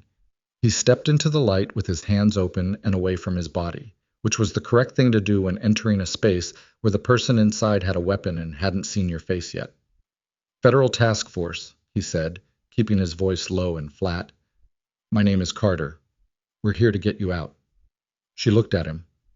Her face was pale, and there was dried blood at her hairline, from something that had happened at some point. He didn't know when. The shoe on the parking structure floor suddenly had more context now, and her jacket was torn at one shoulder. But her eyes were clear and direct and doing the same kind of rapid assessment his were. "ID," she said. He pulled it from his jacket. Foster had arranged a task force credential for him, and held it out at arm's length. She looked at it without lowering the conduit. "Carter," she said. "Ethan Carter." "Yes." Something moved across her face. Not recognition exactly, but the beginning of it. "That name. You work at the building." "Night custodial. Yes." She lowered the conduit, slowly. "You're the one who called the police." "I'm the one who found the van," he said. "We need to move." "How mobile are you?" She dropped the conduit and stood up straight, and the straightening itself was its own kind of answer. Deliberate, controlled, the physical language of a person refusing to be more damaged than they actually were. "I'm mobile, my left ankle's swollen, but it holds weight." She crossed the room toward him with a slight but functional limp. "There are 4 men on the main corridor, 2 at the north stairwell, 2 rotating between this level and the one above. Their rotation cycles every 12 minutes. He looked at her. "I counted," she said, without inflection. "I had time." "You have the rotation timing." "I have 6 days worth of it. I also have—" She reached into the inside pocket of her jacket and produced a folded set of papers. "I had access to a tablet for 6 hours on the second day. They took it back, but not before I copied the file structure I found on their shared drive. 12 document names, access timestamps, and 4 IP addresses that weren't masked properly." She put the papers in his hand. "I don't know if any of that is useful." He looked at the papers, then at her. "It's useful." "Good." She glanced past him into the corridor. "How do we go?" They moved fast and quiet, Ethan in front, Amelia behind him, Kowalski and Thresh covering the rear. The rotation timing she'd given them held. They reached the stairwell junction with 2 minutes to spare before the next cycle, which was either because she'd counted right, or because the team's rhythm had shifted slightly and they were running early. Either way it worked, and working was what mattered. They were 60 meters from the utility corridor entrance when the primary teams hit the main entry points. The sound of it came through the concrete as a series of thumps, shaped charges on exterior doors, then voices, then the particular percussion of a situation that had gone from silence to controlled chaos in a few seconds. Exactly what the plan called for. What the plan had also anticipated was that Davis's team would redirect toward the primary entry points. What it hadn't fully accounted for was how fast Davis himself would move. He came out of a side corridor 30 meters ahead of them, and he came out running, and he stopped when he saw them with the specific economy of a man who had spent a career making rapid assessments of situations he had not expected. Ethan stopped too. For a moment nothing moved. Hunter Davis was older than the version of him Ethan had carried in his head for 8 years. Heavier in the jaw, some gray in the close-cropped hair, a scar along his left temple that hadn't been there before. He was in tactical gear, compact and functional, and his hands were empty but positioned with the practiced readiness of someone who had many options and was currently selecting between them.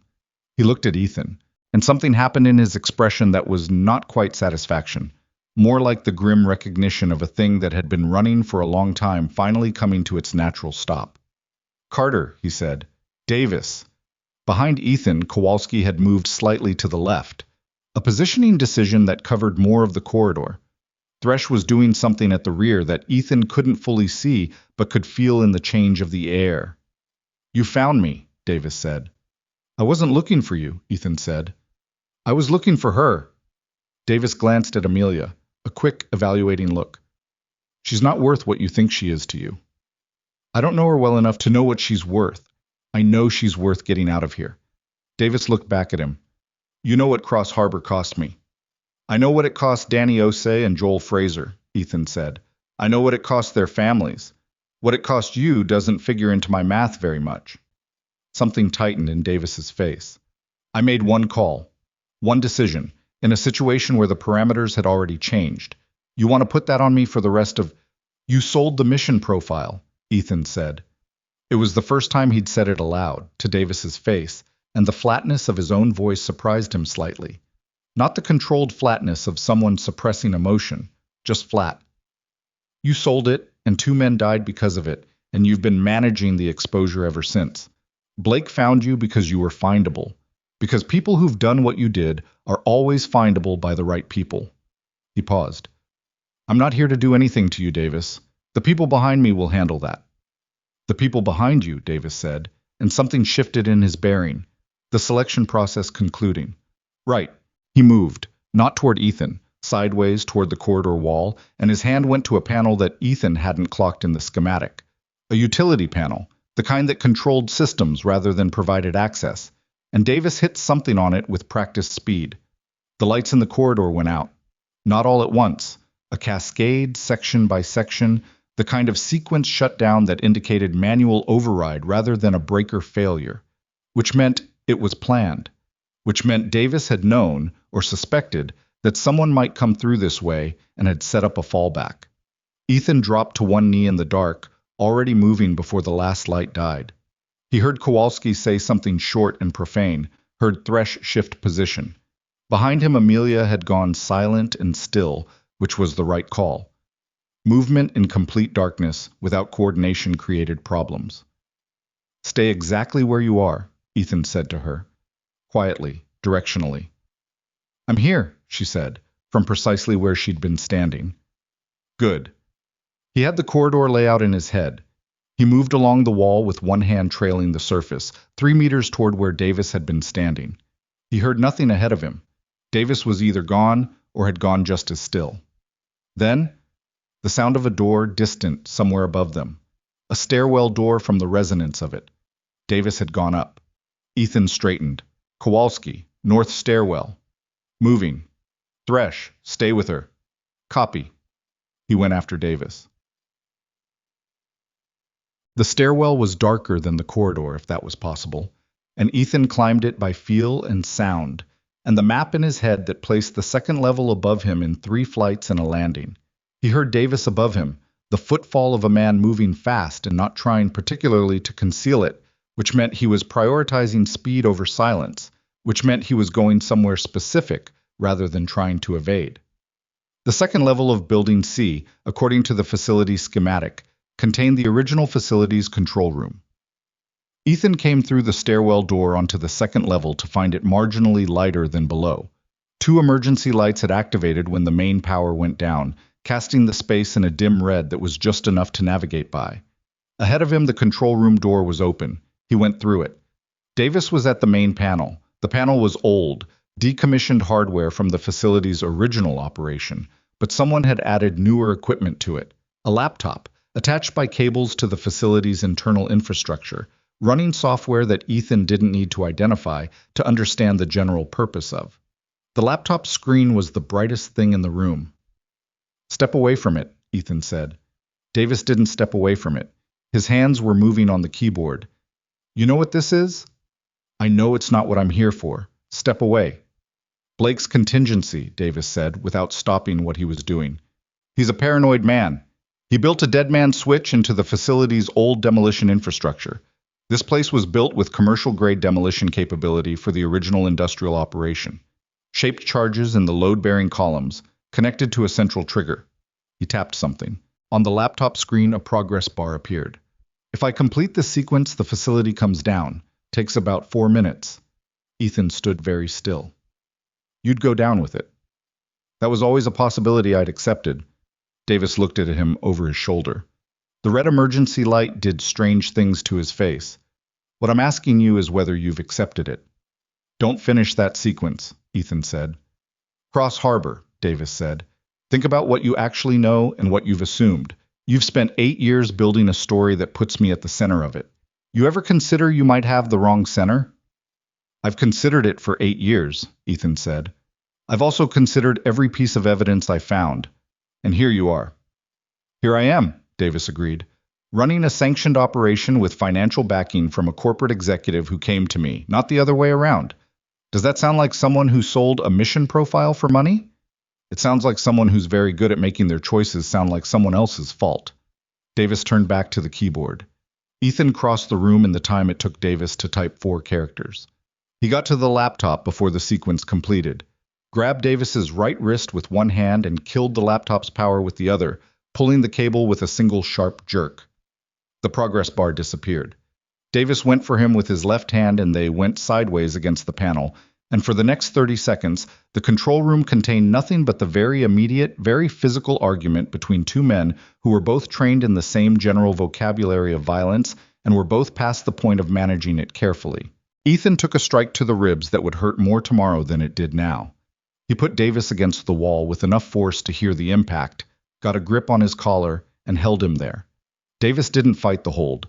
He was breathing hard, both of them were, and he looked at Ethan with something that had moved past strategy into something raw. Fraser and Osei, he said, ragged. You think I don't? I think it doesn't matter what you do or don't, Ethan said. That's not mine to judge. That's for other people now. He held the grip until Kowalski came through the door 30 seconds later, and then he stepped back and let Kowalski handle the rest of it. Connor Blake was not at Mason Ridge.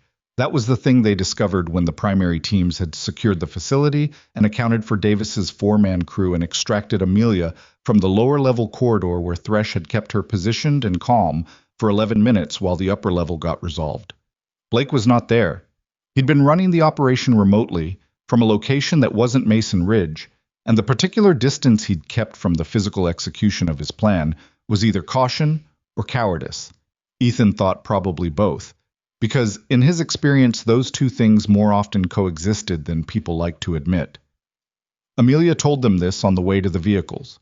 She was limping slightly, more than she'd let on in the room, and she was talking in a clear, organized voice that had a slight ragged edge to it, the edge of someone who had been holding it together through will alone and was now very carefully beginning to let that will relax. He called me twice while I was being held, she said. On their phone, not mine. He didn't identify himself, but I knew his voice. He wanted the executive access credentials. Did you give them to him? Foster said. No. Flat. No elaboration needed.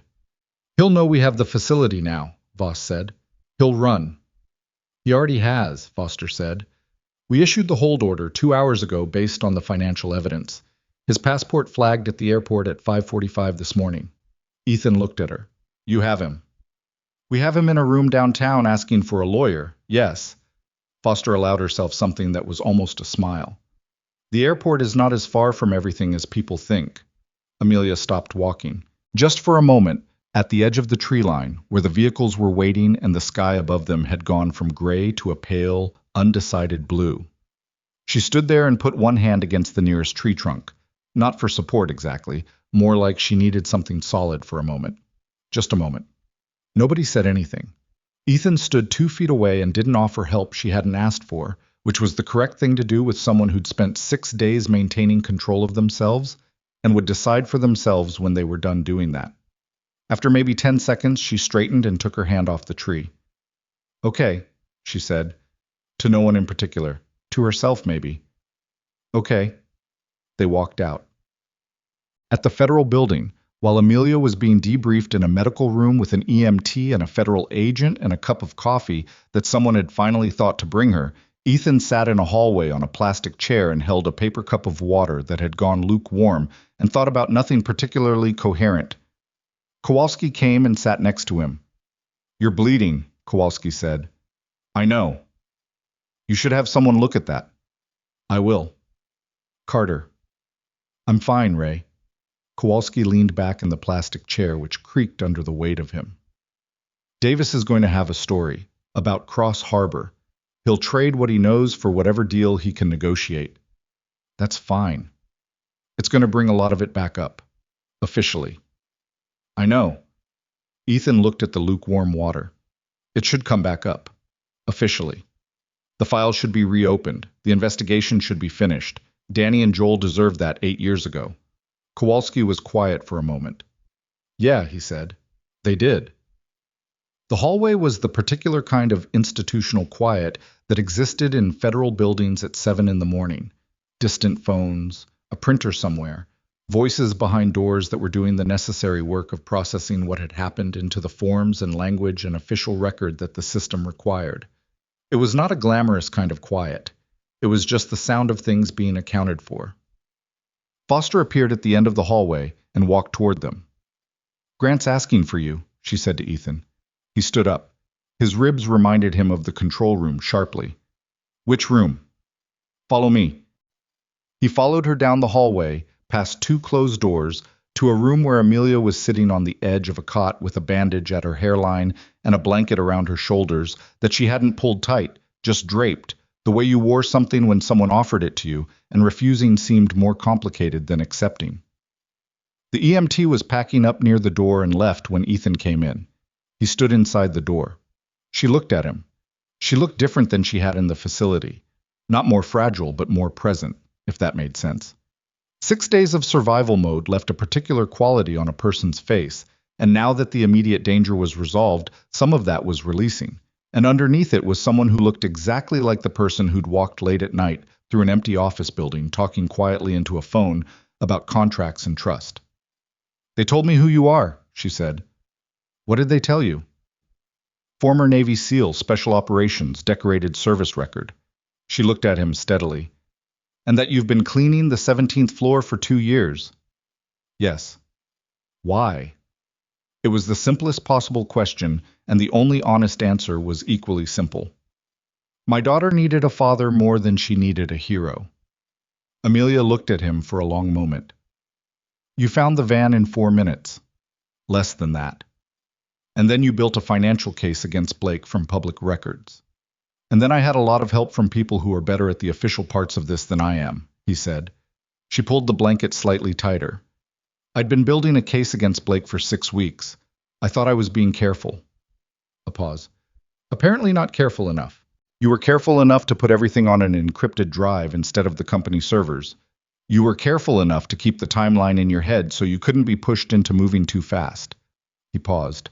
"And you were careful enough to copy a file structure on a tablet they let you use for 6 hours, and to document the guard rotation, and to keep yourself functional and ready to move when we came through that door." She was quiet. "You weren't rescued," he said. "We just opened the door." Something shifted in her face, subtle, the kind of thing you'd miss if you weren't paying attention. Not quite gratitude. More like being accurately seen, which was its own thing. "My ankle needs x-rays," she said, "and I need about 4 hours of real sleep. And then I need to find out what's left of my company and figure out what to do with it." "In that order?" "Approximately." She paused. "The people Blake was stealing from. They weren't abstract. Clients, employees, people who trusted Sterling Dynamics with real things. That doesn't stop mattering because I was the one being held in a room." She looked down at her hands, then back up. "I'm going to need people around me who I can actually trust. The last 8 months have..." She stopped. Started again. "I made some choices about who I trusted that I'm going to be living with for a while." "That's a tomorrow problem," he said. "Yes," she said. "It is." She looked at him. "Thank you, Carter." He nodded once. It wasn't that the words were insufficient. They were the right words, direct and unperformed. It was just that he didn't have the right answer for them yet. and he'd learned a long time ago that the wrong answer to thank you was worse than no answer at all. He left her to the sleep she needed. In the parking lot, 40 minutes later, waiting for a vehicle that would take him back to the city, he called Linda. "Sophie okay?" he said when she answered. "She's fine. She ate a bowl of cereal and drew 4 pictures and told me the correct way to make a drawbridge, which I didn't know I needed to know." A brief pause. "You okay?" "I'm fine. I'll be home in a few hours." "She asked if you called," Linda said. "I told her you would." "I did." "I know." Another pause. "Come home, Carter." "On my way," he said. He stood in the parking lot while the sky continued lightening and the city he could just see on the southern horizon did the things cities did in early morning, went from a silhouette to a shape to a specific particular collection of buildings and streets and lives going about their business with no knowledge of what had happened 40 miles north. His ribs hurt. His hands had a slight tremor from the adrenaline processing out of his system, the way it always did eventually, no matter how well trained you were. He was tired in the deep way that came from a night of sustained alertness, and he smelled like concrete and old buildings, and the particular smell of a space where something serious had happened. The folded drawing was still in his shirt pocket. He hadn't lost it. He put one hand briefly over his chest, feeling the edge of it through the fabric, and then the vehicle arrived and he got in, and they drove south toward the city, toward the apartment, toward a 7-year-old girl in mismatched socks who was waiting to hear that her father had kept his promise. He had. He was on his way. He slept for 11 hours the night he got home. Not straight through. He woke twice, once at 2 in the morning, from something that wasn't quite a nightmare but had the same texture, the red emergency lighting of the control room in Davis's face and the progress bar on the laptop screen, and once at 4:30 for no reason he could identify, just the old alarm clock wiring of his body doing what it had always done. Both times he lay still for a few minutes, listened to the building around him, heard Sophie breathing through the thin wall between their rooms, and went back under. When he finally got up at 9, it was because Sophie had come in and sat on the edge of his bed and was watching him with the patient, slightly judgmental expression of someone who has been awake for 3 hours and cannot understand why other people haven't caught up yet. "You're still sleeping," she said. "I was," he agreed.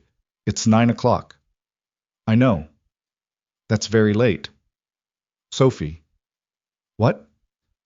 "Go make yourself some cereal and give me 10 minutes. She considered this.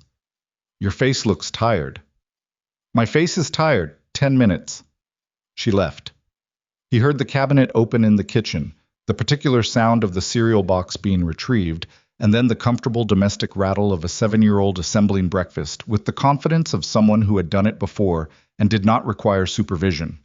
He lay there for another few minutes just listening to it. The small, reliable sounds of his daughter being alive and fine and completely unaware of everything that had happened 40 miles north while she slept, and felt something in his chest that he couldn't have named precisely, but that sat there warm and heavy and not unpleasant. He got up. I was stiff. The ribs more than he'd expected, plus the shoulder where he'd gone sideways into the panel in the control room, plus the general physical tax of a night that had required the kind of sustained output he hadn't made in years. He moved through the morning carefully, like someone taking inventory of a structure after a storm. Nothing broken. Some damage. Functional. He made eggs with too much cheese and sat across from Sophie while she ate her cereal and told him in detail about everything that had happened with Linda the day before, including an incident involving a houseplant that Linda had apparently been trying to revive for months, and Sophie had diagnosed as requiring a different window, and also an argument Sophie had with herself about whether the moat in her castle drawing should contain water or sand, and she'd ultimately decided water because sand was a desert thing, and the castle was clearly not in a desert. He listened to all of it. He asked the follow-up questions. He did not check his phone. The formal proceedings against Connor Blake and Hunter Davis moved through their early stages over the following weeks, with the particular grinding pace of the legal system working on something complicated, which it was. Multiple jurisdictions, financial crimes layered over the kidnapping charge, the reopening of the Cross Harbor investigation, creating a parallel federal process that intersected with the Blake case in ways that required careful management by people whose entire professional lives were devoted to exactly that kind of careful management. Ethan gave his full testimony on 3 separate occasions. Each time he sat in a room with lawyers and federal investigators and answered questions for hours, and each time he was honest and thorough and did not attempt to manage how the information landed. It was the only way he knew how to do it. You told the truth, and you let the people whose job it was to do something with the truth do their jobs. The Cross Harbor file was officially reopened 12 days after Mason Ridge. Ethan learned about it through Foster, who called him on a Tuesday afternoon while he was at the grocery store with Sophie.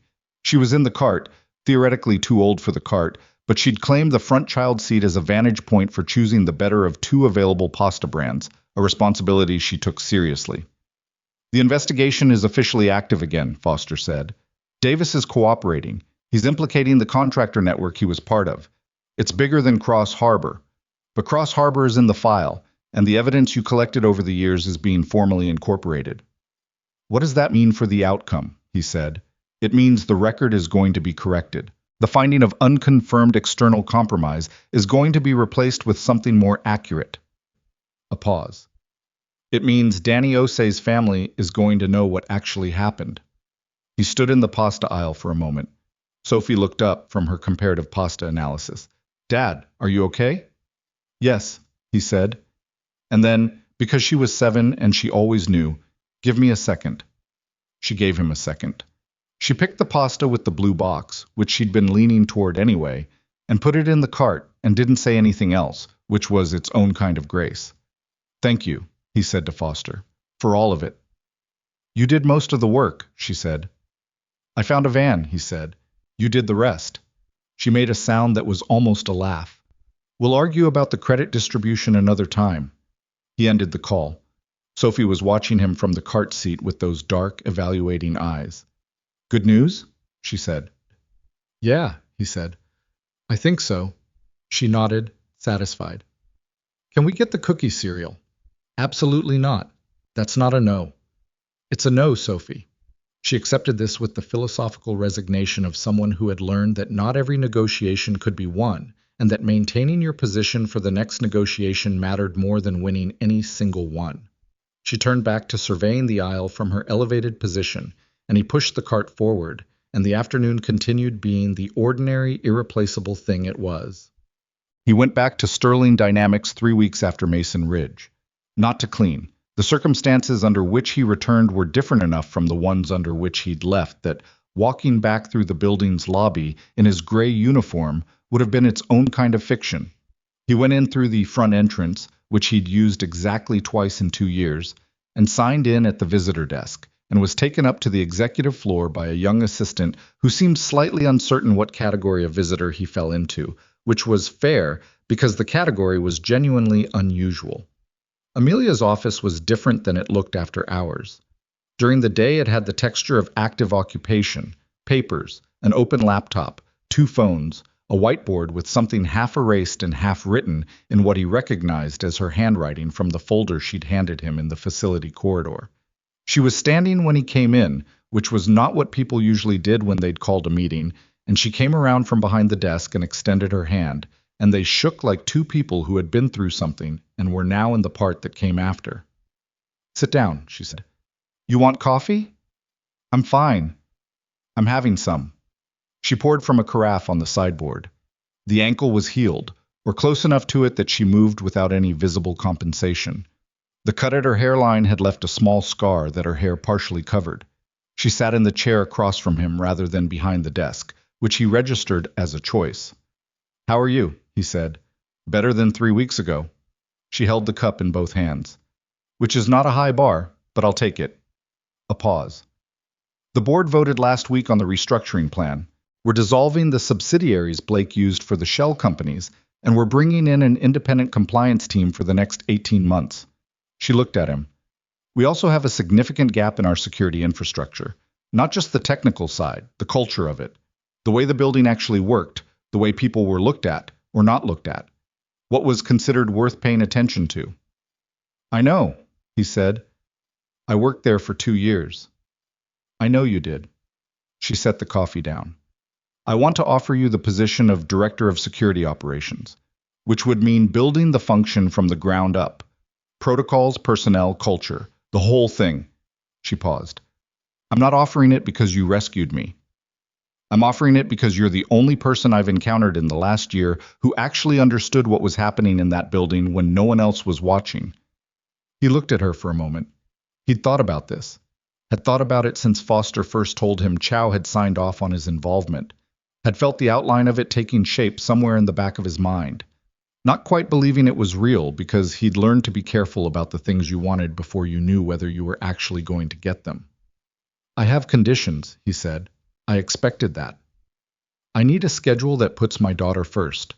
There will be mornings I can't be in early, and evenings I have to leave by 6. That's not negotiable. Understood. I want full authority over the security culture, not just the technical infrastructure. That means I need access to conversations about how the building actually operates, maintenance schedules, vendor relationships, everything that's considered too small to put in front of an executive, because that's where the problems live. She nodded slowly. I know that now. And I want the night custodial crew's compensation reviewed. All of them. Linda, Denny, Marcus, the whole team. What they're paid does not reflect what they actually do in that building. Amelia looked at him. Something in her expression shifted. Not surprise exactly, but a recalibration. That's what you want to negotiate. That's what I want to ask for, he said. I'm not negotiating. I'm telling you it matters. She was quiet for a moment. Done, she said. All of it. He nodded. Then yes. She extended her hand again. They shook. He told Sophie that night, sitting on the floor of her room while she finished her drawing of the castle. The moat had water in it now, and she'd added a flag on the highest tower, and the drawbridge mechanism had been revised 3 times to improve its structural credibility. I got a new job, he said. She looked up. Not cleaning anymore? Not cleaning anymore. What kind of job? Security? Making sure a building is safe and that people inside it are looked after. She considered this with the gravity she brought to things that mattered. Is it dangerous? Less than what happened last month, more than cleaning. Will you still walk me to school? Yes. Will you still be home for dinner most nights? Most nights, not every night. We'll figure out the other nights. She looked back at her drawing, added a detail to the flag. He couldn't see what. She was bent over it. Then, is it a good job? He thought about the answer. He thought about the building he'd worked in for 2 years, walking its floors in the hours when everyone else was gone, learning its systems and its rhythms and its small, unremarked-upon machinery. He thought about what it meant to know a place well enough to notice when something was wrong in it. He thought about Linda and Marcus and Denny, and about the fact that the people who understood the building best had been the people nobody was paying attention to. Yeah, he said. I think it is. Sophie nodded, like that settled it, and returned to her castle. The following months had the quality of something recalibrating, finding the new shape of things without announcing it. Ethan started at Sterling Dynamics on a Monday in early January, and his first 2 weeks were largely spent doing what he'd done for 2 years, except with different access and different authority.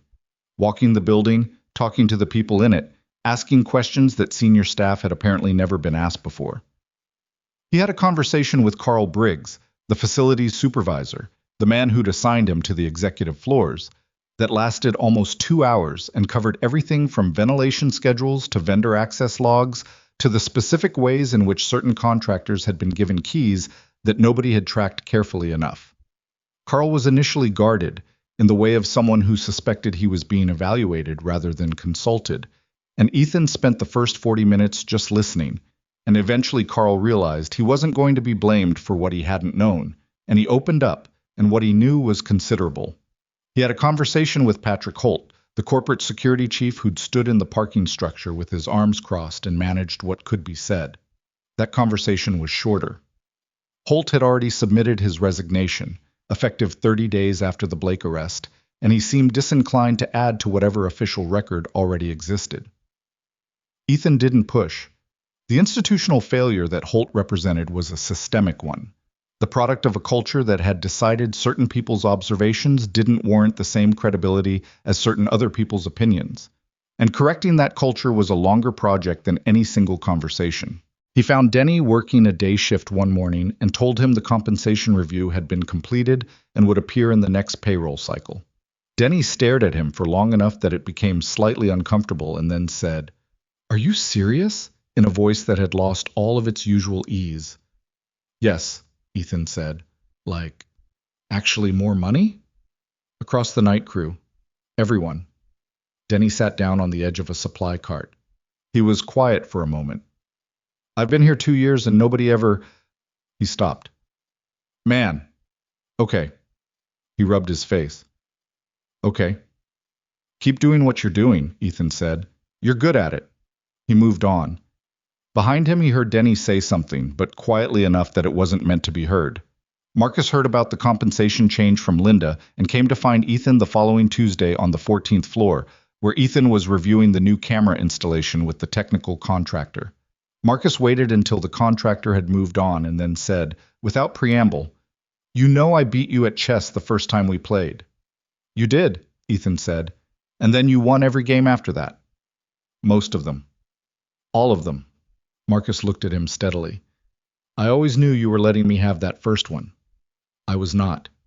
"Carter." "I wasn't," Ethan said. "You were better than me that day. I was distracted."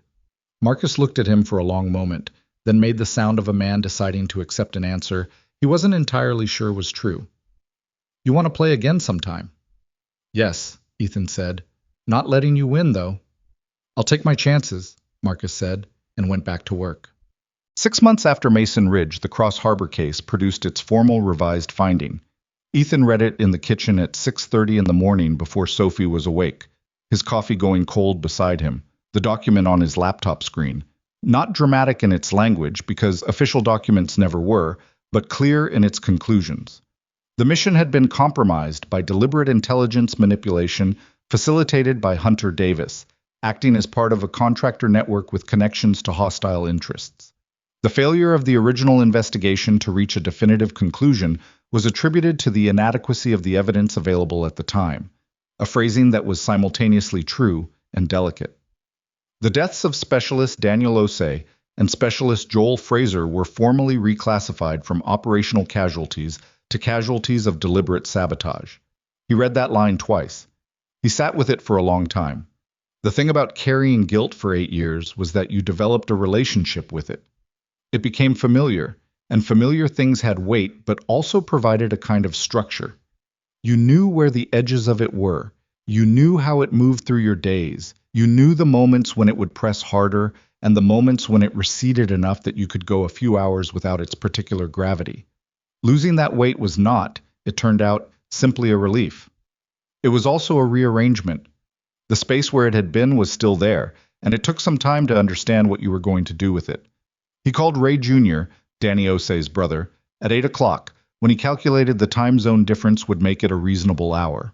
Ray Jr. answered on the second ring, and Ethan could tell from the sound of the call that he was outside somewhere, wind in the background, a life in motion.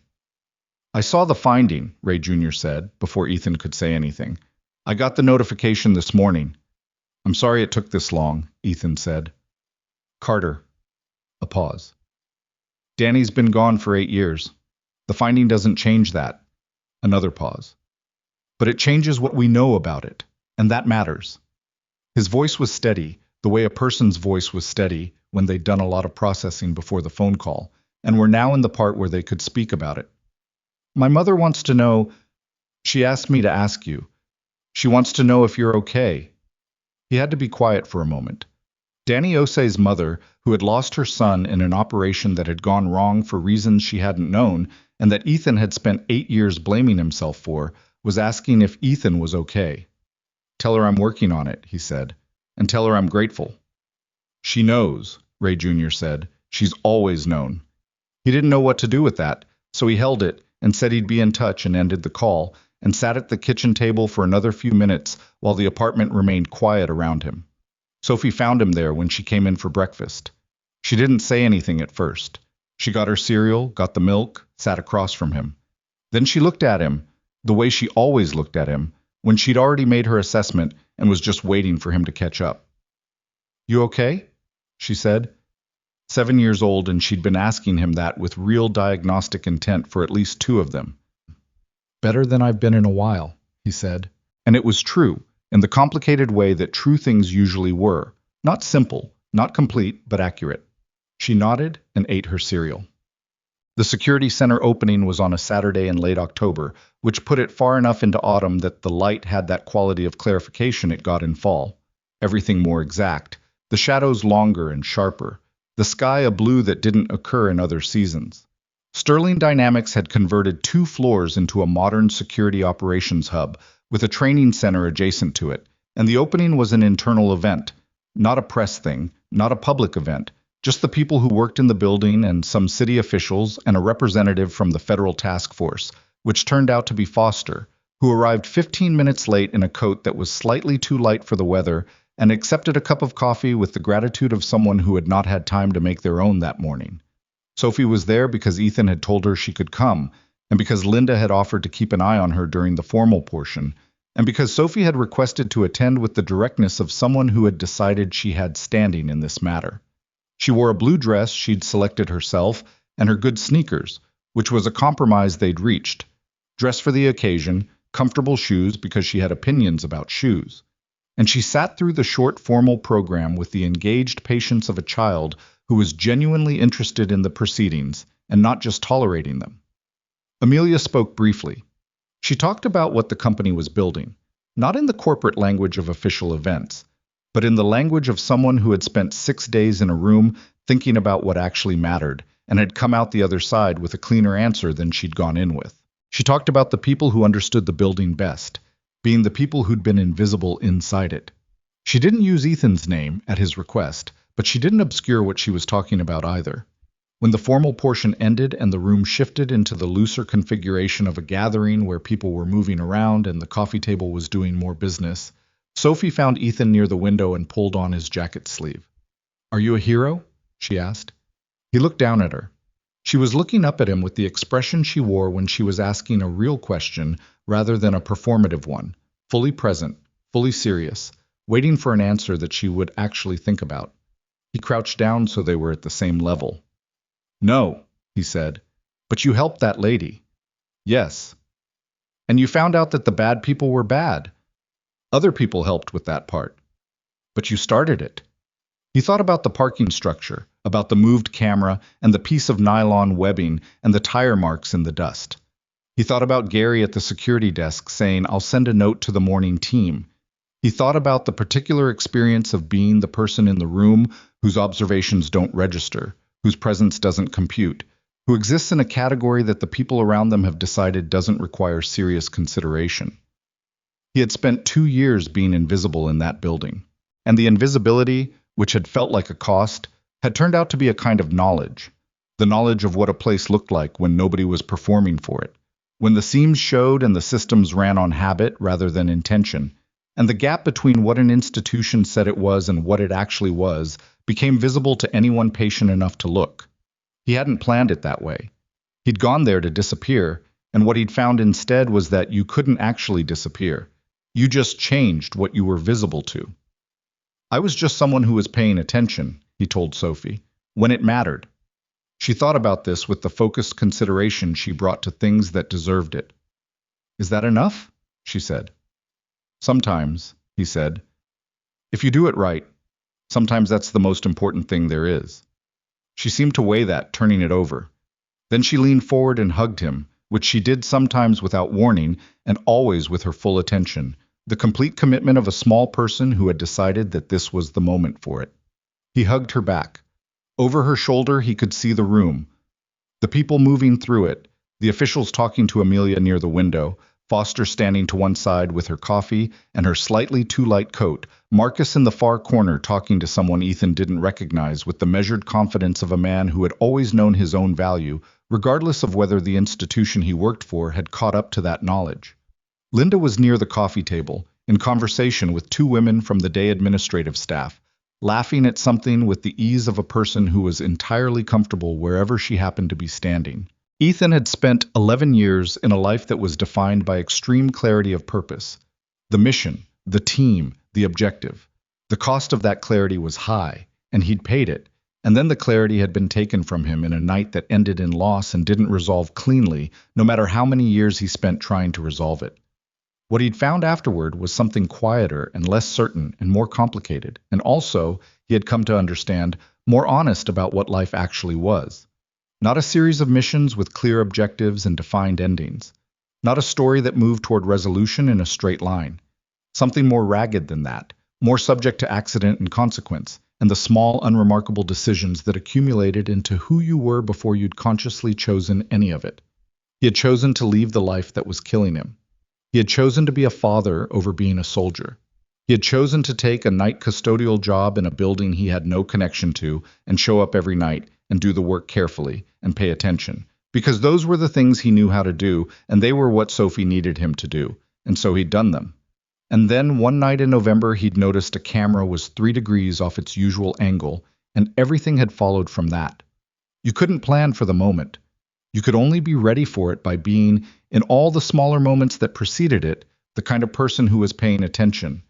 That was the whole thing, he thought. That was the part that nobody advertised because it wasn't dramatic, and it didn't make a good story until after the fact. You showed up, you did the work, you stayed awake when it was easier to tune out.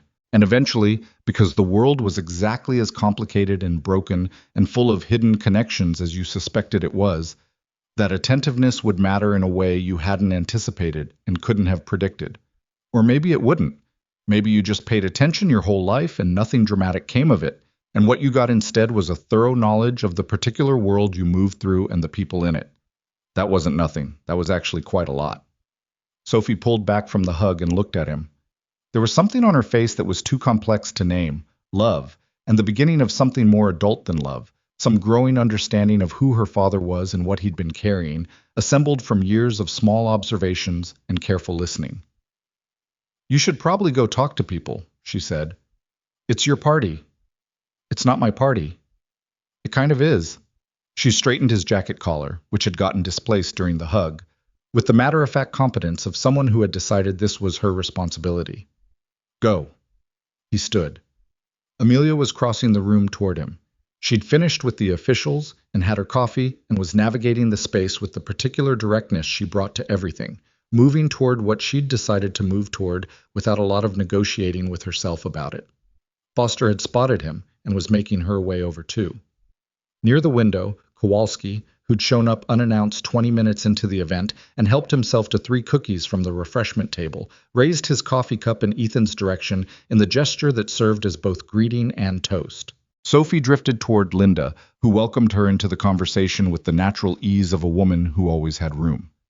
Ethan stood in the center of his own life, imperfect, unresolved in the ways that things stay unresolved, carrying what he was always going to carry, but carrying it differently now. The way you carried something when you'd finally accepted that it was yours and stopped fighting the weight of it. He had not saved anyone heroically. He had noticed what other people walked past. He had refused to be dismissed when dismissal was the path of least resistance. He had been a father first, in every calculation, and he had walked back into the fire when the fire required walking into, and he had come out the other side with his ribs bruised and his hands slightly unsteady, and a small folded drawing still in his jacket pocket because he had not been ready to take it out yet. He thought it would be a long time before he took it out. Maybe he wouldn't. Maybe he'd keep it there until the paper wore through. A small piece of a particular morning in a particular kitchen with a daughter who had pressed it into his hand and said, "This is so, you remember what you're coming back to." He had remembered. He had come back. That was in the end the only part of the story that had ever really mattered to him. Not the mission, not the resolution, not whatever piece of him had been restored by the official record being corrected. Those things mattered. But they were not the weight in his chest when he looked at Sophie talking to Linda with her good sneakers and her blue dress, and her castle with its water moat and its improved drawbridge. That weight was simpler than any of the rest of it. That weight was just love, and it had been there all along, and it was the only thing he had finally come to understand that had never needed him to be anything other than exactly what he was. He walked toward Amelia and Foster, who had arrived at the same point from different directions and were already talking, and he joined them, and the afternoon continued.